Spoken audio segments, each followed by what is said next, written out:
Hey guys, welcome back to the channel.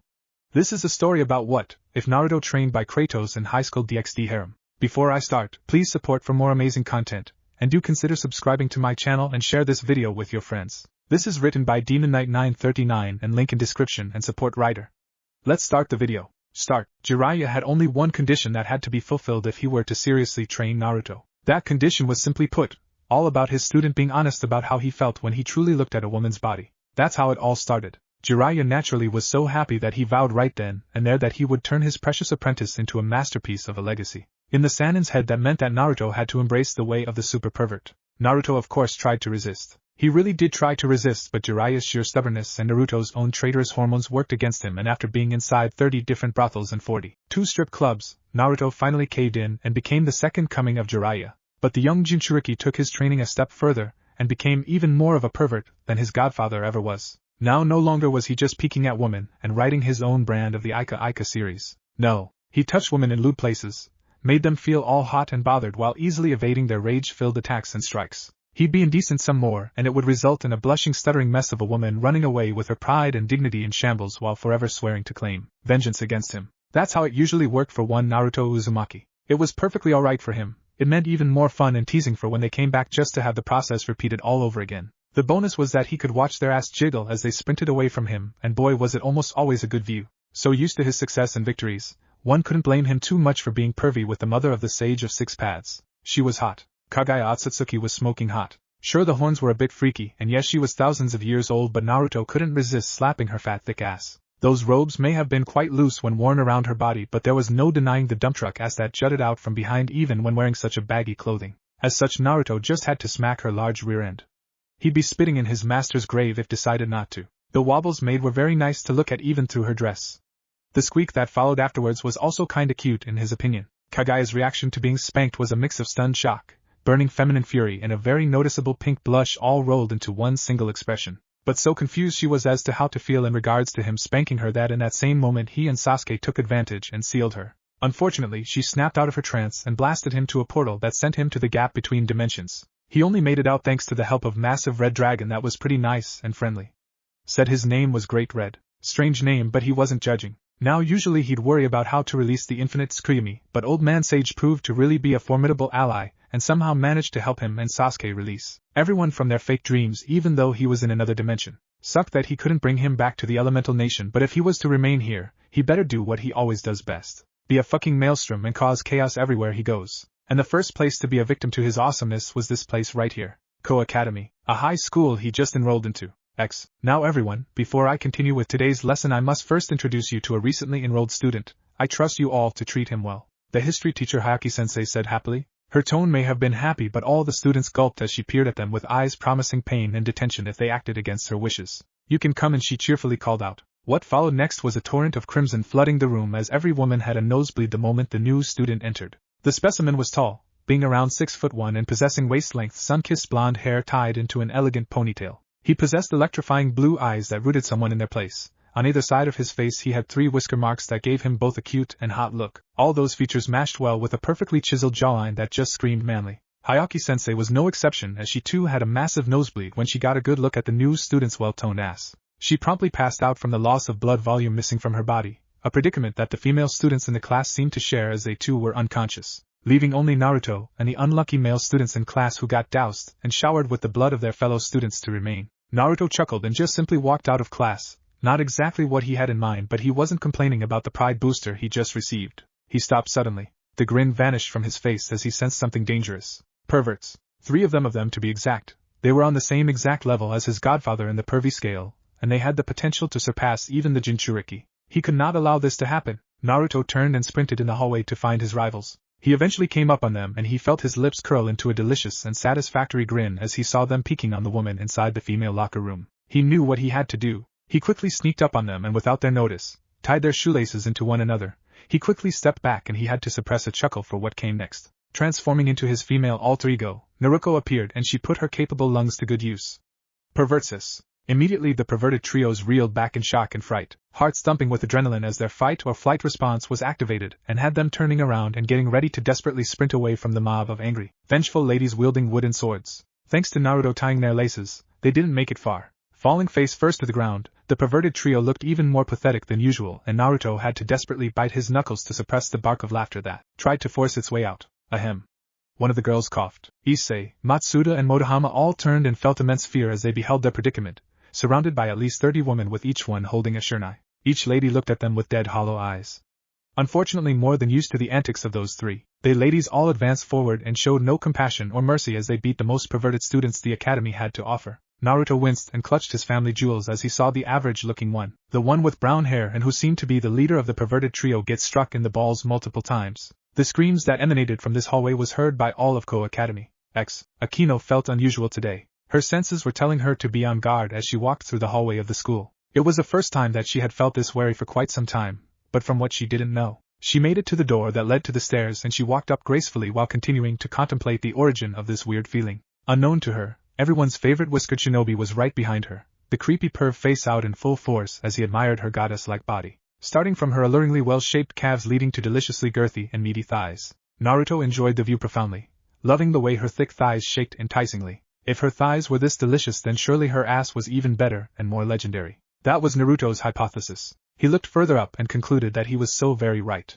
Akino had a thick jiggling ass, two massive fat cheeks that just wobbled and demanded attention. To the average civilian blessed with this God-given view, they'd probably have thought that this raven-haired succubus wasn't wearing any underwear. Hell, even he for a second thought that this woman wasn't wearing panties, and he's a shinobi for crying out loud. But the more he stared, the more he had very brief glimpses of her underwear wedged in between her fat pale cheeks. Sadly, every adventure had its end and the black-haired bombshell was no longer walking up the stairs. It didn't mean he couldn't have some fun though. Naruto felt his lips curl into a face-splitting grin.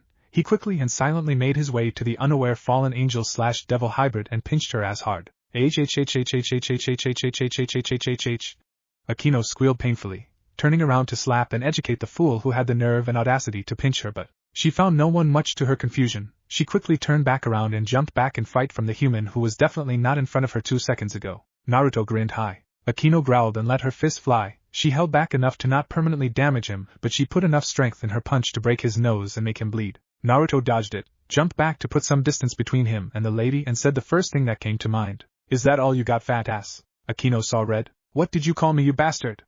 She angrily walked up to him and tried to punch him again, this time letting out about 50% of her real power come out in her punch. No way was he going to dodge her fist this time. Sure, he would suffer tremendously, but she'll have him healed and his memory wiped out, not before stomping on his balls though. Naruto dodged it again and quickly maneuvered around her, much to her shock. Was he a fallen angel? A devil? Or something else? No way was this being a human with his reflexes. She had to control her temper even if she didn't like the idea. At the very least it guaranteed that she no longer had to hold back if she chose to strike at him. My name, he exclaimed dramatically, is Naruto Uzumaki, Lord of the Badasses and the Omega Pervert. Akino snarled indignantly. I don't care who you are or the fact that you're a fucking pervert. You don't pinch my fucking ass and ridicule me by calling me fat ass. She stood up straighter and glared bloody murders at him. Perhaps she was unaware, but her movement did very amazing things to her mesmerizing large breasts, Naruto noted perversely. Ah, but you should care because from here on out, I declare war on you, Naruto declared joyfully while extending his right arm towards. He uncurled his fist, revealing a light blue fabric. Akino dropped her glare and looked at the piece of material with a little confusion. It did seem a bit familiar to her. She looked at it closer and gasped as she realized exactly what it was. That was someone's panties. But why would he show it to H? She swiftly placed her hands on her bottoms, trying to feel for the undergarments that was stuffed between her, but she deduced with growing dread and horror that she wasn't wearing her underwear anymore. He stole her underwear. Give that back, you pervert! Akino screeched as she tried to retrieve the small material and failed due to the blonde demon's quick pulling back his arm. No. Naruto stuffed her undies in his pocket and grinned at her, admiring the large rosy blush gracing her entire face. I'm keeping it as my trophy, proof that I utterly dominated you in our very first battle. That's it. I had enough out of you. Right before his very eyes, Akino changed to her priestess garb and unleashed her largest and deadliest lightning spell at him. The surrounding area was promptly destroyed, and to her relief, Naruto Uzumaki was nowhere to be seen. She breathed heavily as she continued to peer at the destruction she just made. She hadn't exerted her power like that in quite some time. Already she could tell that both Rias and Sona will be undoubtedly mad at her, but at the very least that blonde buffoon was gone. But that did beg the question of who was he? Why exactly did he come after her? He was no doubt part of the supernatural world, but from which faction? And why was he toying around with her? Furthermore, was he Goy? That looks very painful. Akino immediately turned around and lo and behold, that same blonde bastard stood before her, completely unharmed from her attack. She frowned. How what? He cheekily asked her. Akino felt a vein budge on her forehead from the irritating man. How are you not hurt? Oh, that's simple. The Queen of Rias Gremory paid extremely close attention to what he had to say. I got out of the way. Akino grit her teeth as she stared at him. Truly has she never met a more insufferable man in her entire life. Well, lady, I sadly got to leave, but know that from today onwards, I will forever torment your soul, Naruto declared resolutely. He walked away from the raven-haired bombshell, but not before pulling out her underwear to twirl them around his finger, merrily whistling as the distance between the two of them grew ever so larger. Naruto Uzumaki, she whispered dangerously, eyes filled with rage and feminine fury as she glared in his general direction. You made the biggest mistake of your life. END, Chapter 1, Chapter 2 Start. Naruto Uzumaki? Rias murmured his name curiously. Yes, that's his name. Akino clenched her eyes shut as she remembered the previous day's event, the humiliation she felt at the hands of that new student. Once she gets her hands on him, he will suffer. Why is he a threat, Akino-chan? Surely there is a reason as to why you seem to dislike him so much. Rias narrowed her eyes. Is he the reason you destroyed the wall in that hallway yesterday?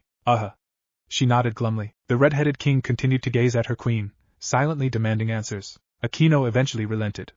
Yesterday I was walking to my next class when I felt someone pinch my butt painfully. Naturally I turned around to smack the fool who dared to do such a thing, but it was as though he disappeared. I turned back around and there he is. Rias's interest was heavily piqued as she listened to her best friend's story. I tried to punch him, but he dodged it, and called me a fat ass. Rias immediately snorted and laughed at that, much to Akino's displeasure. If you're done laughing, then may I continue? I'm so sorry, Akino-chan, she said while letting out soft barks of laughter. It took her a few moments before she finally managed to rein in on her snickering. Please continue. Naturally I wasn't amused and I decided to throw another punch at him, but this time adding about 50% of my devil powers to boot. Akino felt her king's disapproval and elaborated. I was going to heal him afterwards, but much to my astonishment he somehow manages to dodge that again, and that's when I was convinced that he wasn't human. The redhead sat up straighter as she paid close attention to the fallen angel/devil hybrid. Somehow in that same moment when he dodged, Akino trailed off slowly, a massive blush appearing on her face and arousing Rias's curiosity. He what? Rias inquisitively questioned. Akino buried her heavily pink-tinted face in her hands, unable to look at her king no longer. He removed my panties and took them with him as a trophy, she mumbled softly, turning around to face the wall as though that would help lessen the embarrassment she felt in admitting this. He what?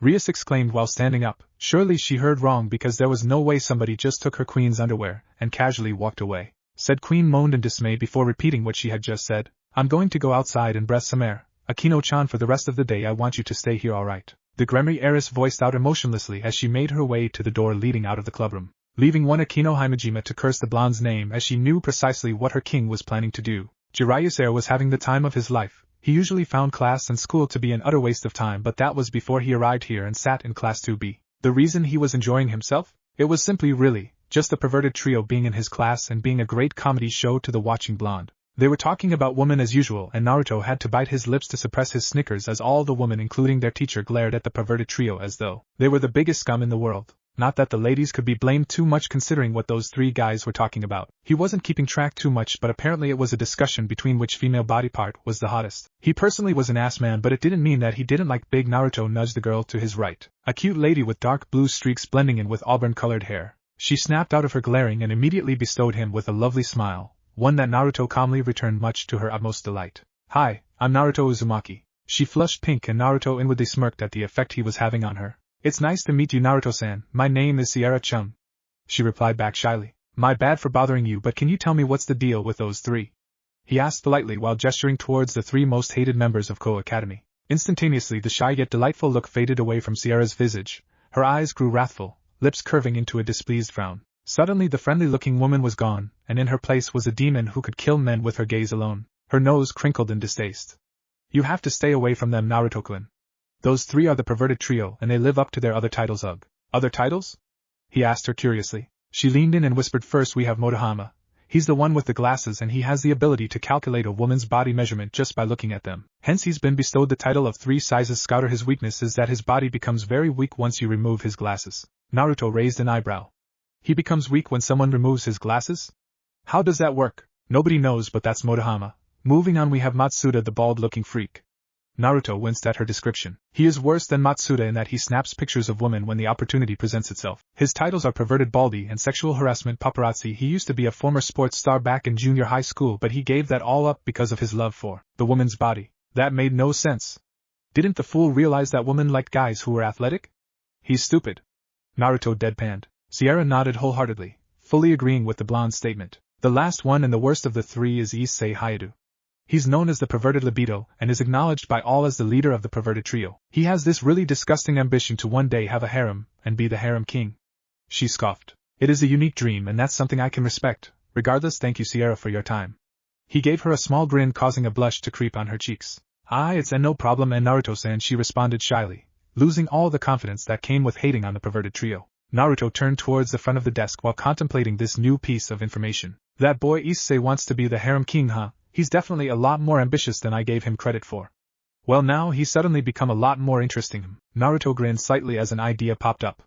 Perhaps I should show him how it's done by being a good role model and training him. Now that sounded like a fabulous idea to the blonde. He'd essentially become just like his master by taking Issei on as his apprentice. That said, though, it shouldn't be any time soon, as he needed to think through the training he devised for the boy, not mentioning that he needed to publish his own version of Ika Ika in order to be seen as a legendary figure in Issei's eyes along with all the other perverts in the world. Just thinking about it made Naruto feel excitement. The bell rung and Naruto was snapped out of his thoughts as he got up quickly and left the class, much to the disappointment of the woman who wished to talk to him. They swiftly followed after him and were left confused as they could not find a trace of the blonde in the hallway. The sounds of shoes hitting the floor echoed through the desolate hallway. One Naruto Uzumaki was strolling around campus while the next sets of class had begun. He found himself unable to commit to his student schedule and as such, decided to simply explore and enjoy the view. The academy back in Konoha was nowhere near this impressive, and being a Sage Mode user, the Jinchuriki found this place to be quite relaxing and enjoyable. All he needed was to find a certain spot to laze around, pretty much pull a Shikimaru and watch the clue. Naruto Uzumaki, clouds? Naruto abruptly turned and was rewarded with the view of a red-headed goddess with huge breasts running towards him. His attention was snapped immediately towards her fat shapely jugs jiggling wildly in her shirt, and the shinobi barely held back a nosebleed at the view. What his master wouldn't give to see this. Coming to a stop before the blonde, the redhead looked as intimidating as a mouse to the shinobi as she poked him in the chest angrily while glaring at him with her aquamarine orbs. Who do you think you are to come to my territory, steal my best friend's underwear and continue going on as a student as though nothing happened? Ah well, that at least explained the anger. Naruto mused. He smiled charmingly at her. And what's your name, miss? Rias Gremory, and I demand you return what was stolen and explain your reasons for being in my territory. And why would I do that? I declared war on your friend, and that delicious panties of her is proof of my victory in battle. Rias was dumbfounded. You took her underwear because you won against her? He nodded. You see, Rias, I'm an Omega pervert, and that's the highest class of pervert there is in the world. When us Omega perverts emerge victorious against a woman in any sort of battle, it's tradition that we must take a woman's bra or panties as proof of our victory. It's a symbol of our might. And now Naruto grinned. I declare war on you too, Rias Gremory. Let us fight. She snarled. I'll give you a fight, and if I win then you will bow and apologize to both me and my friend. You will explain which faction you're from. You will also owe me a favor of any kind. The shinobi chuckled softly.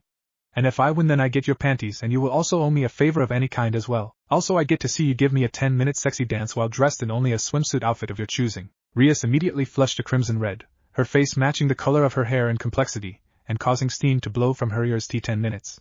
Swimsuit outfit. Why yes, of course, an equal exchange if I don't say so myself. What's wrong? Scared? He taunted her. She reacted just as he expected. In your dreams, by the time I'm done with you you'll wish you were never born. Rias declared loudly. He grinned. We'll see about that. Come follow me. Immediately she swung her body around while slapping Naruto's face with her crimson locks. A little pink tinted his cheeks. Seemed that he was just like his father when it came to women and red hair. The unique pair were located in a clear a few miles from the academy, far away from the curious prying eyes of the students who left class to watch the exchange between the blonde and redhead. Naruto would love to hear some of the rumors going on about him and Rias, but alas, you don't always get what you want. Mischievous blue locked on frightening ruby. Naruto smirked smugly. This fight should only take a minute maximum. I couldn't agree more. Rias retorted. Through some unknown signal, both combatants started with Naruto dashing towards Rias, who formed her signature power of destruction in her hand. She fired it at the blonde and smirked as he continued to dash towards it. She put just enough power to hurt him immensely while keeping him alive so he could fulfill his end of the bargain. Idiot, I just won, and in just a few seconds too. She watched as her bloodline power consumed the blonde and was startled to note that he emerged relatively unharmed. Impossible. He should be extremely hurt, thought a wide-eyed Rias as she watched the blonde come closer and closer towards her. Immediately she unfurled her wings and flew to the air to keep her distance, still in shock that he resisted her power, and so easily even if it wasn't at full strength. He stopped and watched curiously as she hovered up there, finding her wings to be utterly fascinating. Not bad, Naruto Uzumaki. I underestimated you, but it doesn't matter because you'll still lose. She declared haughtily. She materialized her signature power of destruction once more. I'm just gonna call it POW. but this time powered it to her full capacity and fired it towards the still blonde. Naruto jumped away and smirked. Allow me to show you the difference between our abilities. He tried, he really did try, but he couldn't resist using one of those classic villain speeches. It was fun to use and it was badass. He brought his hand into the ram formation. Multi-shadow clone jutsu. What came next astounded Rias. 1,000 replicas of the blonde filled the clearing, each one smiling, grinning, and wearing some form of a condescending expression on their face. Rias was utterly shocked, lost for words and totally speechless. What manner of sorcery is this? She wondered amazedly. Never had she ever come across as an ability quite like this one. It seemed like the army of clones were well synchronized as they all jumped at once towards her. Rias screamed in shock as they reached her in the air, startled as she was and with who knows how many replicas were formed. Rias knew she was done for. Even if she could form her POW in time, it still wouldn't be enough for the army of clones before her. I give up! She yelled desperately, and the large groups of Narutos just grinned before dissipating all at once, leaving only her and the original Naruto. She flew down a bit shakily, her heart pulsating with quite a bit of fear as Naruto slowly made his way before her. He stood before her and smiled lightly. I believe I've just won, Rias. He teased her lightly. What are you? She cursed herself for stuttering. I'm just human, really, well, not your average type of human, but yeah. Rias was awestruck. You're human? With that kind of power? I'm pretty awesome, I know. He chuckled. But enough about that, I believe you owe me something right now, he said while extending his palm to her. Rias was confused for a moment before she remembered the terms of their deal. She flushed pink but didn't make a fuss about it. She started with placing her hands on her thighs, moving them up to grasp the waistband of her underwear while bunching up her skirt slightly and drawing her small fabric down. She bent over as she tugged them towards her knees, her large breasts wobbling enticingly, much to Naruto's delight. She finally finished removing them and handed them to the blonde without muttering a word. Naruto stretched her undergarments before her very eyes, testing out the stretchability of the material much to her embarrassment. He nodded approvingly and stuffed her panties in his breast pocket. Why do you take woman's underwear? Surely you must be joking about the defeating the woman and taking it as a prized tradition, she questioned. Naruto snickered. Maybe I was joking, or perhaps it was the truth, but it should no longer matter to you, Rias. What does matter is when I have you dance for me while wearing a swimsuit, and don't forget that you owe me a favor as well. Rias groaned. Now be careful, my dear, don't walk up the stairs or anything like that unless you're okay with flashing someone with a view. He teased her. She stared at him blankly before turning around and walking away. Having had her fill of the blonde demon for an entire century, no millennia, and start, hey-ya hey-ya ha ha ha. Azazel exploded with laughter as Naruto regaled him with another story of Jiraiya's inspiring life. Ha he hey ha so you are ha ha ha t telling me that your master became stronger pffft when he peeked on W woman in the hot springs. Naruto nodded with a cheesy grin and Azazel felt the moisture build in his eyes from how hard he'd been laughing. That's Jiraiya-sensei, my master was one hell of a man, wish I could have met him. You and him would get along mighty fine if I do say so myself. Naruto threw the hook of the fishing bait in the sea, waiting patiently to catch an unfortunate fish and reel it in. So what's the deal with you and this world, old man? Give me the details. Where to start? Azazel scratched his goatee as he pondered about what information he should reveal. Well, I suppose the beginning is a good place. This world, Naruto-kun, is composed of many different factions and pantheons, the most dominant and well-known group being the biblical pantheon composed of angels, fallen angels, and devils. Naruto quirked his eyebrow in curiosity. What's the difference between angels and fallen angels, old man? Shush, I was getting to that. Youngsters these days, no respect for their elders. The dual-haired man complained. The shinobi stuck out his tongue childishly. Fallen angels are basically angels who fell out of heaven because of committing a sin or feeling a certain way too much, like let's say supposed lust. Feel too much lust and you fall. That's what happened to me. So basically, you became a fallen angel because you thought about. Azazel nodded. Pretty much, but let's not drift off topic. The simple version of it is that the three different factions, angels, fallen angels and devils, have been at a three-way war for many centuries. It ended like 200 years ago or something, but that was because each faction suffered too many losses and casualties to continue. There has been no actual battle since the ceasefire, but skirmishes do happen occasionally that we clean up in order to avoid going to war again, Azazel added. Naruto narrowed his eyes. Kind of like the elemental nation before we banded together because of the Akatsuki. And the other factions or pantheons? What are their stance on you guys or in general? Azazel stroked his goatee.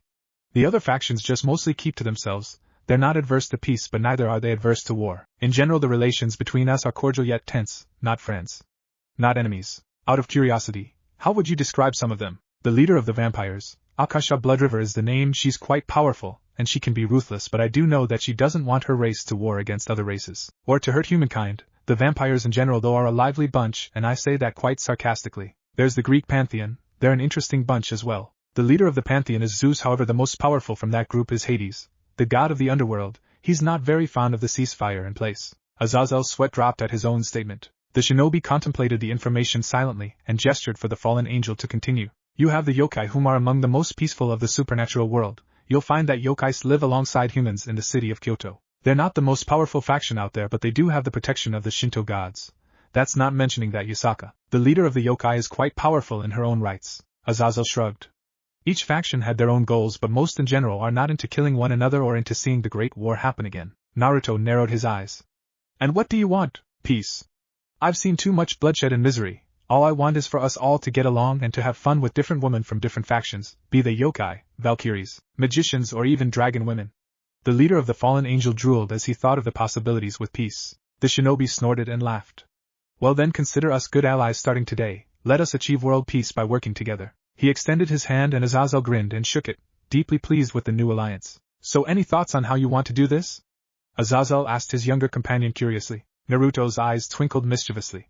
How do you feel about giving me a trip to the yokai faction? Kyoto was an especially delightful and vibrant city. Even outside the nation of Japan, it was known far and wide for its superb culture, its nature and forests, the peace and the relaxing atmosphere, and that was without mentioning that the city was just awe-strikingly beautiful. If one were looking for heaven on earth, they'd find it here in Kyoto. Naruto normally didn't pay attention to the way a city looked or at the scenery, but even he was easily impressed with just how beautiful the city of Kyoto was. But even that was not Kyoto's most admirable trait.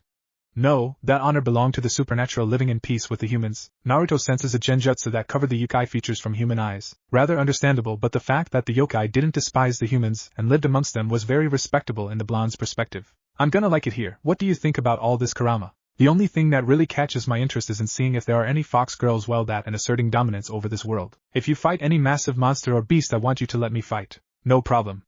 Naruto walked around, cheerfully waving at the startled supernatural beings just looking at him warily. The shinobi paid no heed to the growing number of yokai following him, instead opting to whistle merrily and go about his way. A sudden thought invaded Naruto's head and the blonde bolted, inwardly laughing at the shock and rage that he sensed in more than 24 yokai from having to chase after him. The beings chasing after him weren't too shabby, but the shinobi was a master of stealth, even at a young age. There was a reason why the blonde could paint the Hokage monument in broad daylight unnoticed, just as there was a reason as to how the blonde could escape the clutches of several ambuscades. His stealth at that age was unparalleled, and he only improved since then. It took less than a minute to completely lose them, and Naruto felt partially bad for all the negative feelings that the yokai harbored within themselves. Well, thanks to me, they now have the drive to improve. Feeling himself in a completely mischievous mood, the Jinchuriki of the Nine Tails flared his chakra for all of Kyoto to feel and promptly ran away, keeping enough distance so as to hide and witness the consequence of his actions. He wasn't disappointed, as within moments the area was populated with hundreds of yokai warriors, but none of them caught Naruto's attention as his gaze centered and focused on what was undoubtedly one of the most beautiful women he'd ever seen in his entire life.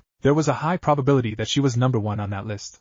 He mused, awestruck. A long waterfall of voluminous blonde hair a shade lighter than his was tied into an elegant ponytail that cascaded all the way down to her beautifully sculpted calves, eyes drifting upwards and easily noticing how her legs seemed to stretch on for miles. He sadly could not gauge how thick her thighs were with them being covered by her shrine maiden outfit, but he could easily see the 9 yellow foxtails that wiggled and danced in the air behind her, a curious sight to the blonde that helped draw his attention to her insanely wide hips narrowed into a dainty waist that then led up to ridiculously enormous breasts, the biggest ever seen in his 17 years of life. And that was including Tsunade in the list. The shinobi continued admiring the woman's massive shapely breasts, the skin and texture, the perkiness and its sheer size. Naruto could scarcely remember seeing breasts this beautiful. The Jinchuriki quickly clutched his nose as blood started spewing due to the blonde woman's milk jugs jiggled erratically, courtesy of said woman stomping her foot on the ground furiously and yelling at one of the guards near her. She was too far away for Naruto to hear her without using chakra to enhance his senses. Not that he cared about what was said, he already knew that it was about him. In order to prevent further blood loss, Naruto was forced to avert his gaze from her tits,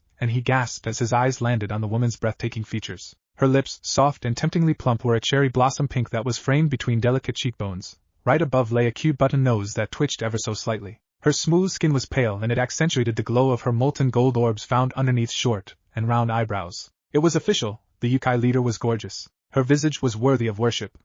No, it was created to worship. The longer Naruto gazed at the goddess of a woman, the more he felt like a 7-year-old about to ask his first crush to play. Okay, enough. You are Naruto fucking Uzumaki. You don't crush on women, they crush on you. Get your shit together and be the badass that you know you are. Glad you finally stopped embarrassing yourself, Kit. You looked unbefitting of being my Jinchuriki with the way you drooled. Kurama deadpanned at his container, secretly amused by his thoughts and his reaction to the 9-tailed fox woman. Although it was given that he'd react that way because she is a Kyuubi, the strongest Biju smirked pridefully. What do you mean drooling? I didn't drool, you giant furry bastard. Naruto glared furiously at the nine-tails fox demon. What did you call me, you dumb brat? You heard me. Or is it that age is finally catching up on you? How old are you again? The Kyuubi bared his teeth menacingly at his tenant.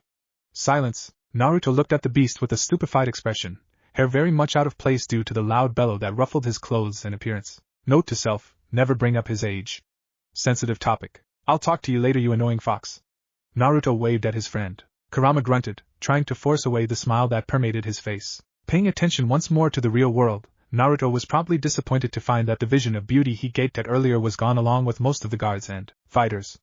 Only a squadron remained and the shinobi swiftly ignored them. He needed to find her again. Staying still and breathing evenly, Naruto felt peace and calm wash over him as the essence of nature became one with his very being. The orange pigmentation proof that he entered the legendary Sage Mode state. The blonde couldn't rely on his emotion-sensing abilities to determine where she was. There was simply too much frustration and anger along with a barrage of other feelings that clouded his senses. But with Sage Mode, he could easily pinpoint the exact location of the female Kyuubi. Naruto was completely unaware that the way his chakra and very being weaved in complete harmony with the essence of nature caught the attention of several high-profile, supernatural beings across the world, including the leader of the Yukai herself. None could determine his exact location, but they could tell it was somewhere in Kyoto. The unintentional show of strength signaled to the high-profile supernatural beings that a new player has entered the world. The sound of sandals rhythmically tapping on the wooden floor echoed in the almost empty hallway of the residence as Yasaka strolled to her office, mindset ablaze with thoughts and theories of the being who dared to come to her home and challenge her the way he did. She was furious by the act of disrespect, made even more insulting due to the offender hiding away and masking their presence after he or she deliberately invited all of Kyoto to know their location. The stunt was basically the middle finger to her and all the Yukai living in Kyoto. Yet that wasn't the worst of it. The longer the offender stayed here in Kyoto, the more she worried over what it could mean for her daughter Kanu. Her maternal instincts demanded that she flay alive the one who could potentially harm her daughter, yet as time dragged on, and squadrons of Yukai reported not finding anything, or anyone suspicious, the more she became increasingly agitated, forcing her to avoid her precious daughter lest she wrong her when Kanu did nothing to be punished for. Despite the frustration and anger swirling deep inside her, Yasaka made sure to mask any sort of emotions and continued to amble gracefully with all the class expected of a leader and high priestess. Though one would argue that the way the female Kyuubi walked surpassed any sort of refinement and elegance that'd be displayed by important leader around the supernatural world. Her long, model-like legs seemed to cross over each other with her stride, one foot in front of the other, eating up the distance between her and her destination with a gait that would have instantly charmed anyone assuming they weren't already bewitched by her divinely seductive appearance. Within a minute Yasaka entered her study, eyes instantly narrowing on the blonde human sitting on her chair in her home. Wait! Naruto dived away from the scorching fireball that incinerated the spot he was previously in, ducking quickly under her punch and grabbing a hold of her arm, flinging her away from him. I had not come to cause you or anyone any sort of harm. Then why have you come here? In my home. She snarled angrily, muscles coiled with tension and adrenaline as she glared heatedly at who was most definitely the one responsible for today's events and shenanigans. Because I wish to talk to you privately. Naruto forced his gaze on his fellow blonde's eyes, using every ounce of willpower within him to prevent his attention from drifting downward. Yasaka bared her teeth. That stunt of your earlier today was anything but private. Naruto chuckled and sheepishly scratched the back of his head under her withering glare. I did that because such a method would help me determine who the leader was while also showcasing that I mean serious business. I hope you forgive me. And why do you wish to talk to me? Furthermore, who are you to seek an audience with me so brazenly? The Shinto priestess crossed her arms and gave her fellow blonde her undivided attention. The shinobi grinned. I am the legendary sage of Mount Maiboku, the warrior who faced and defeated a god. I am Lord Naruto Uzumaki. Yasaka blinked and deadpanned, sighing quietly when she realized that the man before her was one of those eccentric types. Fuck. I forgot to call myself the Omega pervert in the introduction. Naruto internally raged at his blunder. He had one chance at a good first impression. One chance? The Shinto priestess exhaled a breath. Kunu young lady, how many times did I tell you to not eavesdrop when I have company? Her declaration awarded her with the sound of shuffling feet before the door was slid open. I'm sorry, Kasama. I was just curious, and you sounded angry, and Akuna stammered nervously as she was on the receiving end of the older Kyuubi glare. I'm sorry, but I grew worried about you. Yasaka felt her eyes soften as she walked up to her daughter, drawing her in for a warm hug while keeping an eye on her guest. I forgive you, sweetie, but I need you to go. I must have a private discussion with Naruto-san. Okay? Kuna nodded her head and left the hug slowly, looking unsurely at her mother before she decided to ultimately trust her and step out. Turning her full attention to the extremely powerful human, Yasaka considered him and his motives. Here was a man with chakra that far surpassed even hers. He sneaked into her compound undetected, made fools of the sensory unit within Kyoto, and her instincts told her that all that was just the tip of the iceberg. It pained her pride to admit, but had he actually decided to attack her, she heavily doubted that she'd even be alive right now. She needed to be smart with her approach. Making an enemy out of someone this powerful was not a wise decision, especially when she didn't even consider that the man before her could go into senjutsu. Yasaka shuddered to think of how strong he'd be with sage arts added to the mix. That was all without mentioning that perhaps he was genuine in his statement of not wanting to cause any sort of harm. No matter which way she looked at it, the smart thing to do was to hear him out. Naruto-san, I know somewhere where we can talk privately away from any ears or prying eyes. Naruto smiled cheerfully. Lead the way, Yasaka-chan. Yasaka sighed. He was very much indeed one of those eccentric types. End Chapter 3. Chapter 4 Start. Naruto whistled a merrily tune as he walked alongside the ridiculously hot fox MILF. A fat grin plastered on his visage as he could sense the indignation and frustration rolling off her. No doubt due to how lightly he was taking her, and not considering the female QB to be a threat. A full minute passed before Yasaka snapped her head towards the younger blonde, irritation clear in her eyes as she glared at him. Can you stop whistling? The shinobi played dumb. But why? Is it annoying you? The fox woman gritted her teeth and had to forcefully remember her situation lest she aggravate the warrior before her who could most assuredly wipe out all of Kyoto. Be calm, Yasaka, be calm. Managing to rein in her emotions after a few seconds, Yasaka mustered all the grace and class she could gather and replied politely. Yes, Naruto-san, I'm afraid it does grate on my nerves a little bit. Naruto smiled. Well then I'll stop. Yasaka felt relief at his statement, but only if you call me Naruto-kun, or if you really want to, then I suppose Naruto-sama is also alright. It was only due to the numerous years of having to deal with many vexing, and more often than not individuals so pestiferous that she wanted to rip her hair out of frustration that had Yasaka be able to suppress the groan that almost made itself known to the powerful human. Very well, Naruto-sama, the Jinchuriki internally pouted. He was rather hoping that she would call him with the other prefix. Oh well, you don't always get what you want. Roughly 5 minutes had passed until the unusual duo made it to a serene clearing with a bridge built on top of a spacious and beautiful-looking pond. Now free from prying eyes and ears, Yasaka shifted her attention to the powerful human, curiosity, intrigue and suspicion all rolling into one haze as she gazed at him with the authority and stance befitting the ruler of the yokai faction. So for what reasons have you sought me in the comforts of my own home? Well, the shinobi drawled out mischievously. I wanted to see how you would look dressed in your house clothing. He looked her over from top to bottom appreciatively, just barely suppressing a whistle as he admired the curvy fox priestess before him. And I am happy that I did so. The normal elegant garb that the female QB wore every day was meant to be modest and unflattering to the eye. It looked graceful, but when donned by a regular woman, it just simply failed to convey just how beautiful their form really was. That was how it was meant to be. It was the outfit of a priestess. It looked good, but it would completely conceal a woman's assets from lewd eyes. That was the idea anyway, but when donned by a completely stacked and insanely curvy woman like Yasaka, it simply just could not accomplish its purpose. Naruto had seen many similar outfits back in the Elemental Nation, and he knew perfectly well what their function was for. It was for that reason that when he saw the blonde MILF fill out the loose robes so beautifully that he desperately wanted to see her garbed in something less modest. And seeing her now, he truly believed with every fiber of his being that the woman in front of him was the most gorgeous being to have ever existed in all the dimensions. Attired in nothing but a low-cut black tank top that exposed a massive amount of cleavage and a tiny pair of gray shorts that left the lower ends of her ass exposed, Yasaka looked absolutely bewitching as she stood before the shinobi, looking very much like the definition of sensuality. The shinobi was almost dazed by her beauty. Naruto briefly wondered just how exactly did Yasaka manage to stuff her assets into her dress. The tank top she was wearing looked like it would tear right from the middle with just how much it stretched in order to contain her huge creamy breasts. He theorized that either the tank top would burst from containing ridiculously large jugs, or Yasaka's fat shapely tits would spill over the fabric. It was one or the other. The high priestess blushed in embarrassment, as his words registered in her head before a look of anger overcame her features. Pervert. The shinobi chuckled and jumped back from the enraged woman before she would decide that she wanted to pummel him.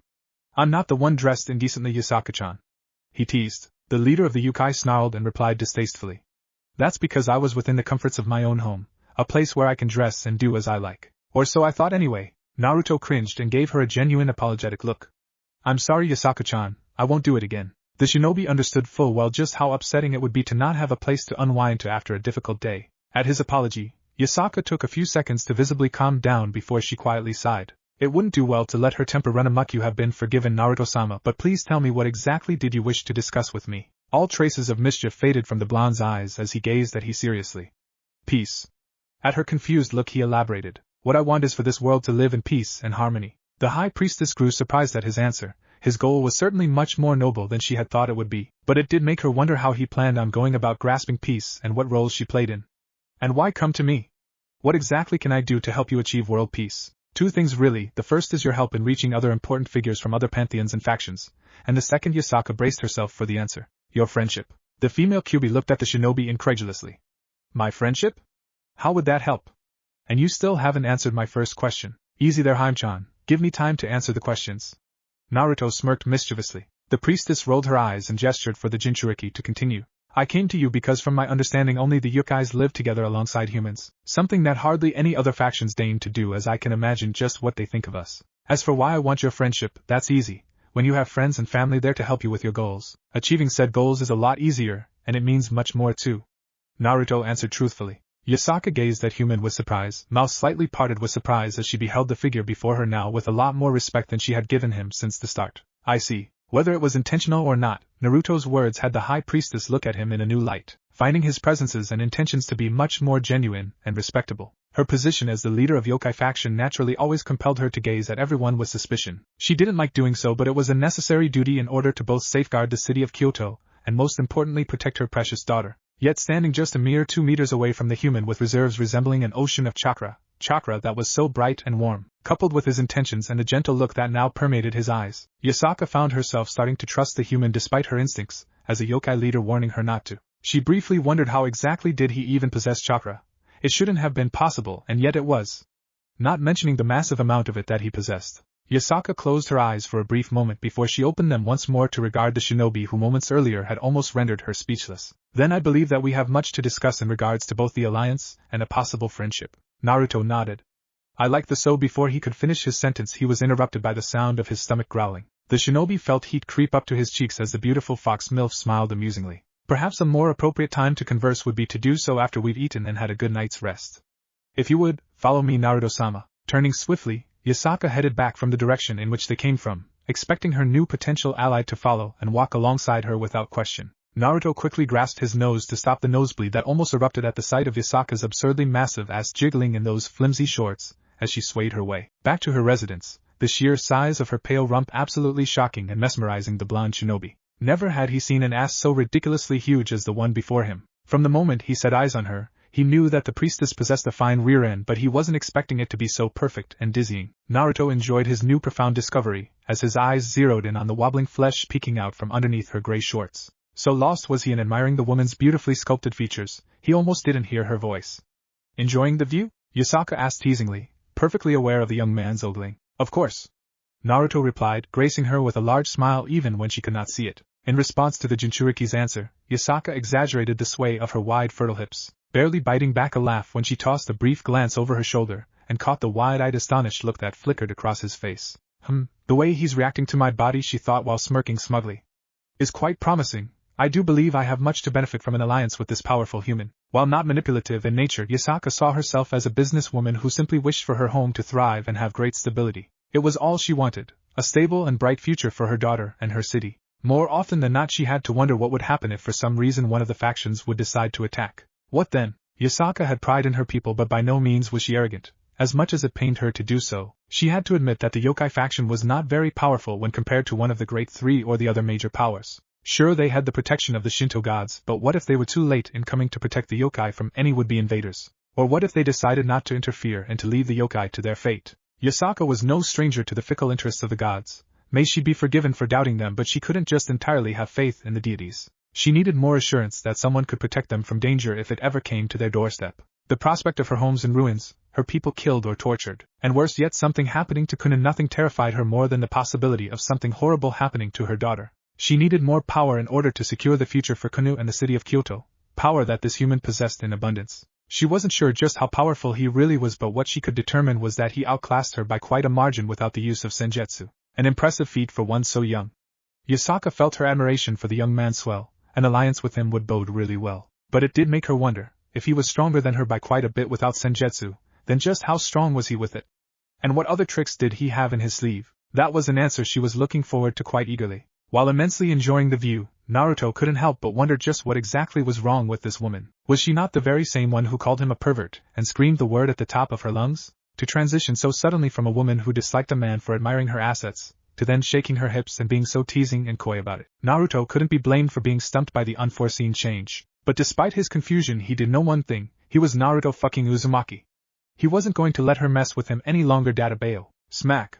Yasaka jumped in place, squealing at the pain that erupted on her nervous system due to the impact of Naruto slapping her rear end with the force of a whip. The shinobi quickly sped past her, stopping for a quick moment to toss the high priestess with a cheeky grin. Last one back is a rotten egg. With his piece now said, Naruto sprinted back to the residence, and left the unamused female QB to glare dully at where he previously stood. Yasaka sighed at the childishness before she decided to examine the shinobi's work on her body, gently tugging the left side of her gray short over her fat cheeks, unintentionally lifting one half of her massive ass with her ministration. Quite a few wiggles later and Yasaka watched with satisfaction as her left ass cheek slipped out from the confinement of her shorts and bounced hypnotizingly. And there it is, the blonde MILF rolled her eyes once she got a good look at the red handprint that was now painted on the center of the usually pale flesh of her bottom. Humph, men, and start, you smell like a fox. Kuna pointed out as she scrunched her nose curiously. Kuna, young lady. How many times did I tell you that we don't sniff people like that? Yasaka admonished, a large blush erupting on her visage as she heard the shinobi laugh wholeheartedly. Naruto grinned. You smell like a fox too. Many hours had passed since last night's events. The shinobi since then was treated to a warm, hearty meal prepped kindly by the woman whose house he initially sneaked into. She was even kind enough to offer him a place to stay at one of the inns in Kyoto. That was an offer he would have loved but had to unfortunately turn down. He didn't want to impose on her generosity even if she insisted otherwise. Sleeping on the bark of a tree wasn't exactly comfortable, but he did it enough times to be able to sleep on it without much fuss. It was only around 10 o'clock that he decided to go visit the high priestess, and that's how he found himself in the kitchen having a cup of tea with Yasaka when Kuna came, barging in and started sniffing him much to her mother's mortification. Kuna would have giggled at the silly statement had her mother not been glaring at her so scarily. She ducked her head and bowed in hopes that it would appease her. Sorry, Okasama. Yasaka sighed before she cupped her daughter's face and leant in for a quick smooch to her forehead. It's alright, sweetie, but can you give mommy some private time with her guests? We're having a bit of an important discussion right now. The younger QB nodded before she left the kitchen, not before hugging the older woman and waving goodbye to her mother's guest. So, before we got interrupted, I believe you were going to tell me how you have chakra, Naruto-sama. Yasaka reminded him. Naruto moaned in delight as the taste of green herb tea danced on his taste buds. He set the cup down on the table and closed his eyes in bliss. Oh, well, to put it simply, I'm from a different dimension, he said casually. The high priestess blinked in surprise. Pardon me? Did you say a different dimension? Naruto bobbed his head in agreement. Yup, in my world everyone has chakra, though unlike here, there are only humans in that world, no devils or yokai or something. Yasaka looked at her fellow blonde disbelievingly. Another world? Was he actually serious, or was he pulling her many tales? Naruto-sama, I'm afraid I can't tell if you're joking or telling the truth. The shinobi opened his eyes to gaze at her, and sent her a small grin. I'm telling the truth, Yasaka-chan, though I can certainly understand why you're so doubtful. The female QB took a few moments to think of how she could word her next sentence without offending her guest. Assuming you are telling the truth and you haven't given me any reason to doubt you, how exactly did you come here? You remember how I told you yesterday that I faced a god and one, well, that very same goddess actually to be more accurate, decided to blast me away to a different portal just to spite me before she was sealed away. Naruto explained normally, looking for all intents and purposes as though he was talking about planting seeds in a garden. Yasaka stayed quiet, unable to form a response as his words rang repeatedly in her head. A human faced a goddess and won. While admittedly quite powerful, she just couldn't see him winning against a divine being unless he used the senjutsu she sensed yesterday. And even then she wasn't so sure of the odds being in his favor. Not mentioning that if he really was telling the truth, said goddess had to be extremely powerful in order to possess a dimension warping ability. She just couldn't see. I think this will help my case. Naruto got up and synchronized his energy with Kurama's and the natural energy of the world. At once his form glowed and dripped with sheer potent power. 9 black sizable orbs floating behind his back while his hair stood up with 2 particular bangs pointing upwards and looking like he had horns. All around the supernatural world, the greatest of censors along with beings of immense strength froze as they sensed the presence of a new player with unimaginable might, his energy output and power easily surpassing their own and rivaling that of Great Red and Ophis. Great Red grinned as he longed to fight someone other than that troublesome brat Ophis, while said brat grew excited at the possibility of someone strong aligning with her to fight the true dragon. The strongest that the supernatural world had to offer have finally realized that one Naruto Uzumaki was here in their dimension, though none were more aware of that than Yasaka as she studied the shinobi's majestic form with astonishment and reverence. There were many other changes to note off, the color of his skin now glowing brightly as though he was the sun given human form, the shape of his pupils becoming twin slits with one horizontal and one vertical, giving it a biblical cross-like look. The whisker marks that adorned either side of his cheeks were promptly replaced by 3 thick horizontal black rectangles. But of course the biggest change that Yasaka immediately noticed was his power. If his reserves before the transformation, which was already so massive to begin with, was the size of a lake, now it resembled all the oceans in the world. The sheer quantity of it was so vast. With that sort of power at his disposal, he could easily wipe out the entire Shinto pantheon. She thought and stupefied all, and the feel of his chakra. Yasaka purred impulsively. She froze, instantly comprehending the sound she just made and how undignified she just presented herself as. Naruto blinked before he looked at her amusingly. Yasaka-chan, did you just purr? The female QB felt heat envelop the entirety of her face as she stuttered no. Of course not. That was just as she tried to think of something before she ended up sighing in defeat. Yes, it was a purr. Nothing wrong with that. To be honest, the Jinchuriki scratched the side of his cheek offhandedly. It was pretty cute. But putting that all to the side, this form right here is what I used to defeat said goddess before she blasted me away, though I do have to confess that I did have help. Kagaya-chan was too powerful for just me alone. Yasaka stood up and closed the distance between her and her guests, looking over him from head to toe as she examined him with utmost curiosity. She heavily suppressed the urge to purr and lean into his chest as everything about him pulled at her soul and demanded that she surrender herself into his warm, comforting embrace. The 9 black spheres floating behind him were a touch curious. Instinctively she reached out to grasp one of them. Not knowing the danger and damage a truth-seeking orb can do to a person, Naruto swiftly grasped her hand. Sorry Yasaka-chan, but touching one of those orbs is very dangerous. The moment he grasped her hand, Yasaka lost all manners of her concentration and focus, burying her face into the shinobi's chest and purring loudly and uncontrollably, 9 foxtails swaying recklessly behind her, and giving away just how happy she was to be hugging the current object of her affection. I thought only cats purred still. I am not complaining about this. The reincarnation of Ashura hugged her back, one hand clutched at her waist while the other stroked and caressed her long beautiful hair. Based on how she was reacting to his petting, namely her pushing her head into his hand, she must have really liked him playing with her hair. Okasama. Yasaka regained control of herself as she heard Kuna's voice, dialing back a few steps from the shinobi's embrace as her daughter's voice made itself known right outside the kitchen door.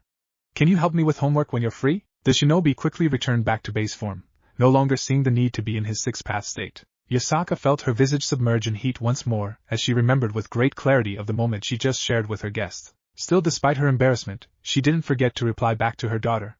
Of course, sweetie, anything for you. Thank you, Okasama.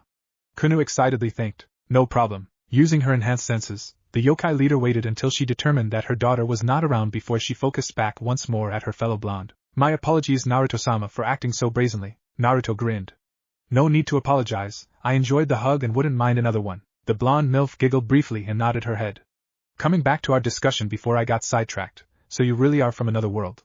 She stated factually. That's right, from my understanding I have no way back. I'm pretty much stranded here in this dimension until I meet someone who like Kagaya possesses the ability to teleport through worlds. Yasaka looked at him curiously. How long have you been here, Naruto-sama? Naruto shrugged. A few days now. And you already wish to bring peace in this world despite only living here for less than a week? The shinobi nodded. Nothing matters to me more than everyone living together in harmony. And he really did mean it. More than becoming the Hokage, more than possessing the underwear of the finest women in the land, to him the most important goal to strive for was peace. Though speaking of underwear, Naruto briefly wondered what kind the blonde beauty wore. When it came to stealing panties, there was only 2 rules that he always abided by. Rule number 1 being that the owner of the panties had to be at least 18 years of age. In this FIC, Rias and Akino are 18 turning 19 soon. The other being that say the woman was a major leader like the Mizukage or even Yasaka. He wasn't allowed to steal their underwear, as he did need their cooperation in order to foster peace through the world. It was for that reason alone that he hadn't attempted to steal the blonde MILF's undergarments.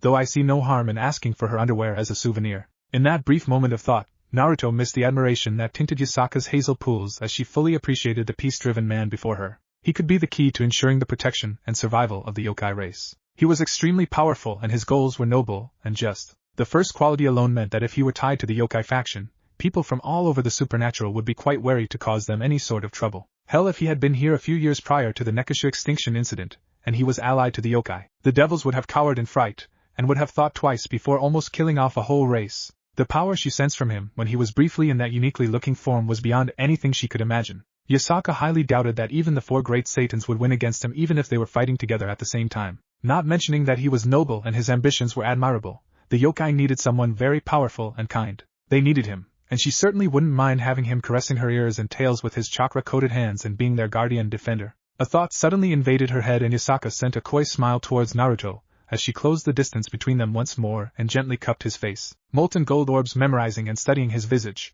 The thought that entered her head looked even more appealing than ever now that she concluded that the shinobi was a very handsome man. Yasaka smiled.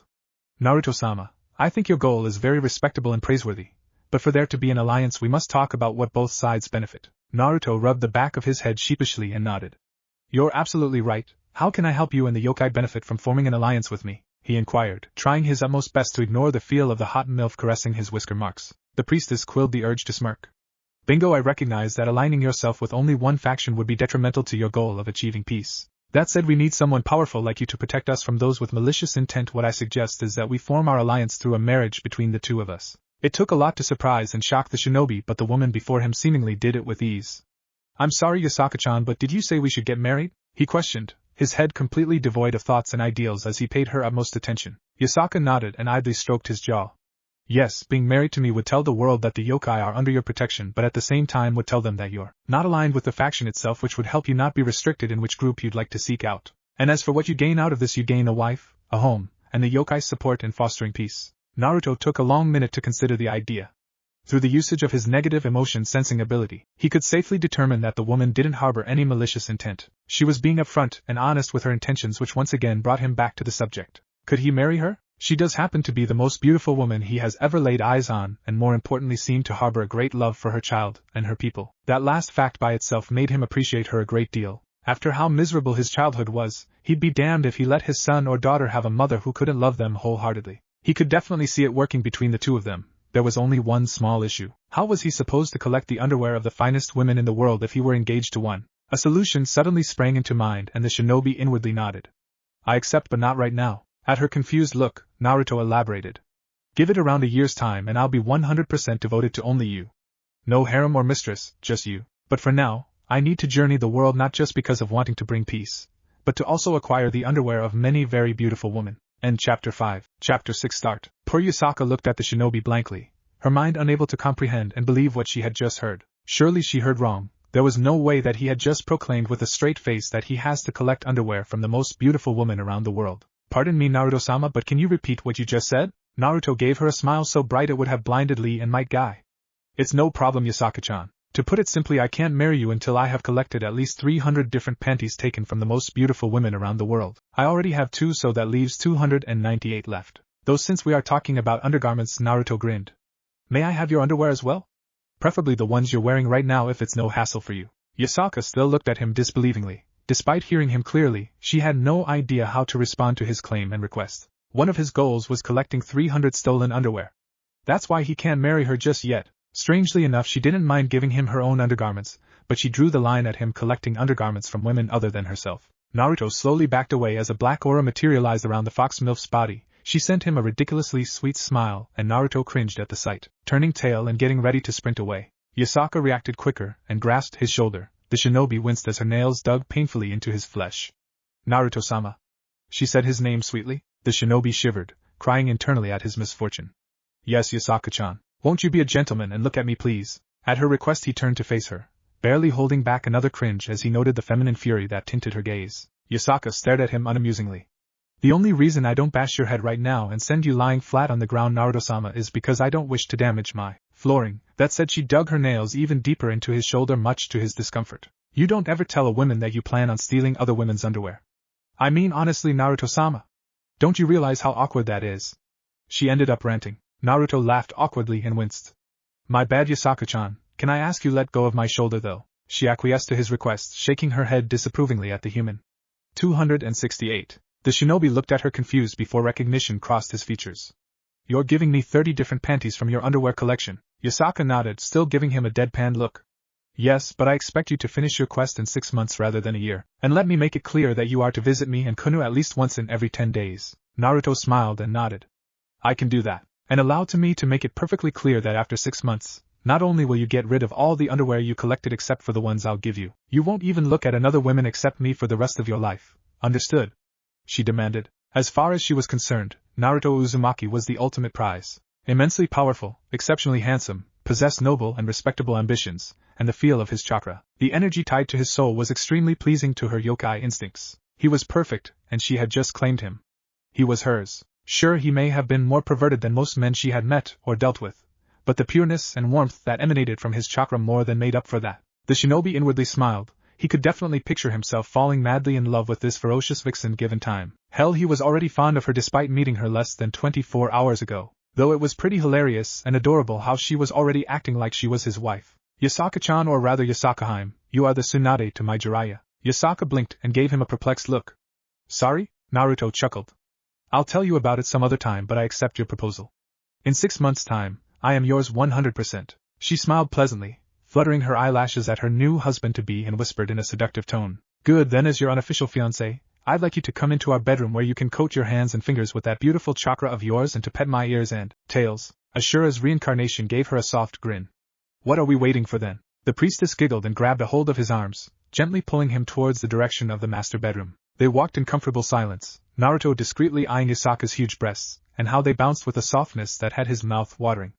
Life is good. Time skip, 3 days later. Do you really have to leave, Oniai-chan? Kuna couldn't help but question, a pout on her face as she looked at the man who played with her and took her to parks the past couple of days. Naruto got down on one knee so they could be at eye level. I'm afraid I have to, Kuna-chan. The reasons are hard to explain, but I can't stay here until I fulfill my dream. That said, I did promise your mother to come visit every 10 days and to bring gifts. A large happy smile replaced the 10-year-old's pout. Bring me chocolate, she demanded. A pointed cough and a sharp glare from the older Kyuubi standing to the side had Kuna looking sheepish. Please, she added. The shinobi gave her a grin. No problem, Kuna-chan, I'll get you all the chocolate the world has to offer. Kuna pumped her fist in the air much to the amusement of the adults, then scampered off after a quick hug towards her big brother figure. Naruto shifted his attention towards the priestess and gave her a small grin. Yasaka-heim, it may just be a week and a few days from now till I see you again, but I will miss you and Kuna-chan dearly. You will be missed too, Naruto-sama. Try visit earlier if time permits you to do so. I would still like to get to know my mate better, she requested softly, a gentle smile plastered on her heart-fluttering visage as she appraised her fellow blonde before she wrapped her arms around him in a hug. Having grown very fond of him in the past couple of days, he may have been quite perverted, but Yasaka couldn't help but appreciate how the man would help her whenever she was stressed or tired, be it by washing the plates and utensils in the kitchen or by giving her a back or foot massage when she returned home after staying cooped up in her office all day, not mentioning when he played with her ears and tails. He did many things that made her happy that she chose him as her mate, but the main factor was that he cared and looked after her daughter when she didn't have time, taking her out to the park and buying her ice creams or simply spending time with her watching Disney movies. Treating her like his baby sister, giving the already high-scoring shinobi even more points. The grin on Naruto's face transitioned into a relaxed smile as he hugged the women back, for once not thinking of how wonderful Yasaka's chest felt pressed against his own. He was right, the more time he spent with Yasaka, the more he saw the possibility of him actually falling in love with her increase. He jokingly called her the Tsunade to his Jiraiya, but it seemed that what came off as a joke might actually come to be true. On a side note, he had to admit that he liked being called her mate. Something about that particular word felt right to him. Yasaka broke off the hug but clutched the Jinchuriki's shirt tightly, much to his confusion. Yasaka-heim? The female blonde smiled coyly before she tugged the shinobi towards her, smashing her lips against his in a searing and very hungry kiss. Naruto's eyes widened in shock before he instinctively relaxed them and wrapped his arms around her, one hand clutching her tiny waist while the other tenderly stroked her back as he returned her passionate kiss. Yasaka poured as much of her womanly charm into the kiss, moaning in contentment as she found the shinobi to be quite a good kisser. They locked lips for what seemed like hours, their entire world revolving around just making the other feel good, only finally breaking it off when the need for oxygen proved to be too great for them to continue. The vixen playfully nibbled at his lower lips as she retreated. Naruto panted heavily from the exhilarating and dizzying kiss given to him by the hot MILF, feeling lightheaded from the intimate exchange. He may have been engaged with her for 3 days now, but despite taking after his godfather and being a high-class pervert, he still had too much honor in him to swiftly put the moves on her. A rather ironic contradiction that amused Yasaka to no end, that a pervert on the scale of Odin's level such as he would not sleep with her even when she's willing because he believed the act of sex and even kissing should be gradual and slow. Still, she found her admiration and respect for her newly betrothed swelling that he had the control and will to control himself in such a manner, especially when she was aware that her looks was ranked among the highest in the supernatural world. That Yasaka wheezed out through her panting. Is so you could return back faster. Naruto nodded and smiled goofily before he turned around and walked away, wholeheartedly happy that he made the decision to start his quest of world peace with the Yukai faction. Sucked that he couldn't get the chance to interact with the Shinto faction as well, but he'd get there eventually. Now which faction should I meet next, I wonder?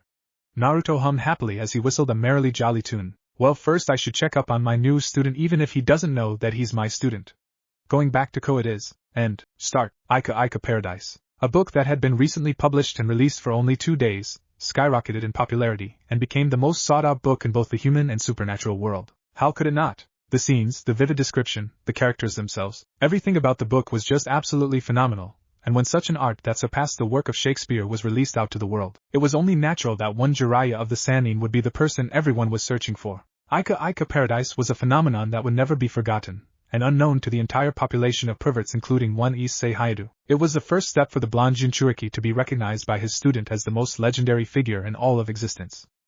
Naruto smiled and waved cheerfully at the blushing girls passing by the hallway. The delighted squeals that followed right after as he continued striding forward was music to his ears. The blonde was currently heading to the class he shared with the infamous perverted trio, an elaborate scheme to have a one-on-one time with his soon-to-be student in his head. He made it within a minute, and right before entering, created 2 shadow clones that immediately hinged into an average-looking pair of male students who proceeded to walk a distance away. With his objective done, he entered the classroom that would serve as his temporary base of operations. All the students and the teacher turned their heads towards the sounds of the door sliding, and the females promptly squealed happily as their eyes set on the recently dubbed King of Co Academy, almost deafening the ears of the few male students in class. Hi everyone, I apologize for not being around the past few days, but there was an unfortunate accident that revolved around a dear friend of mine. I do hope you all forgive me for not being around.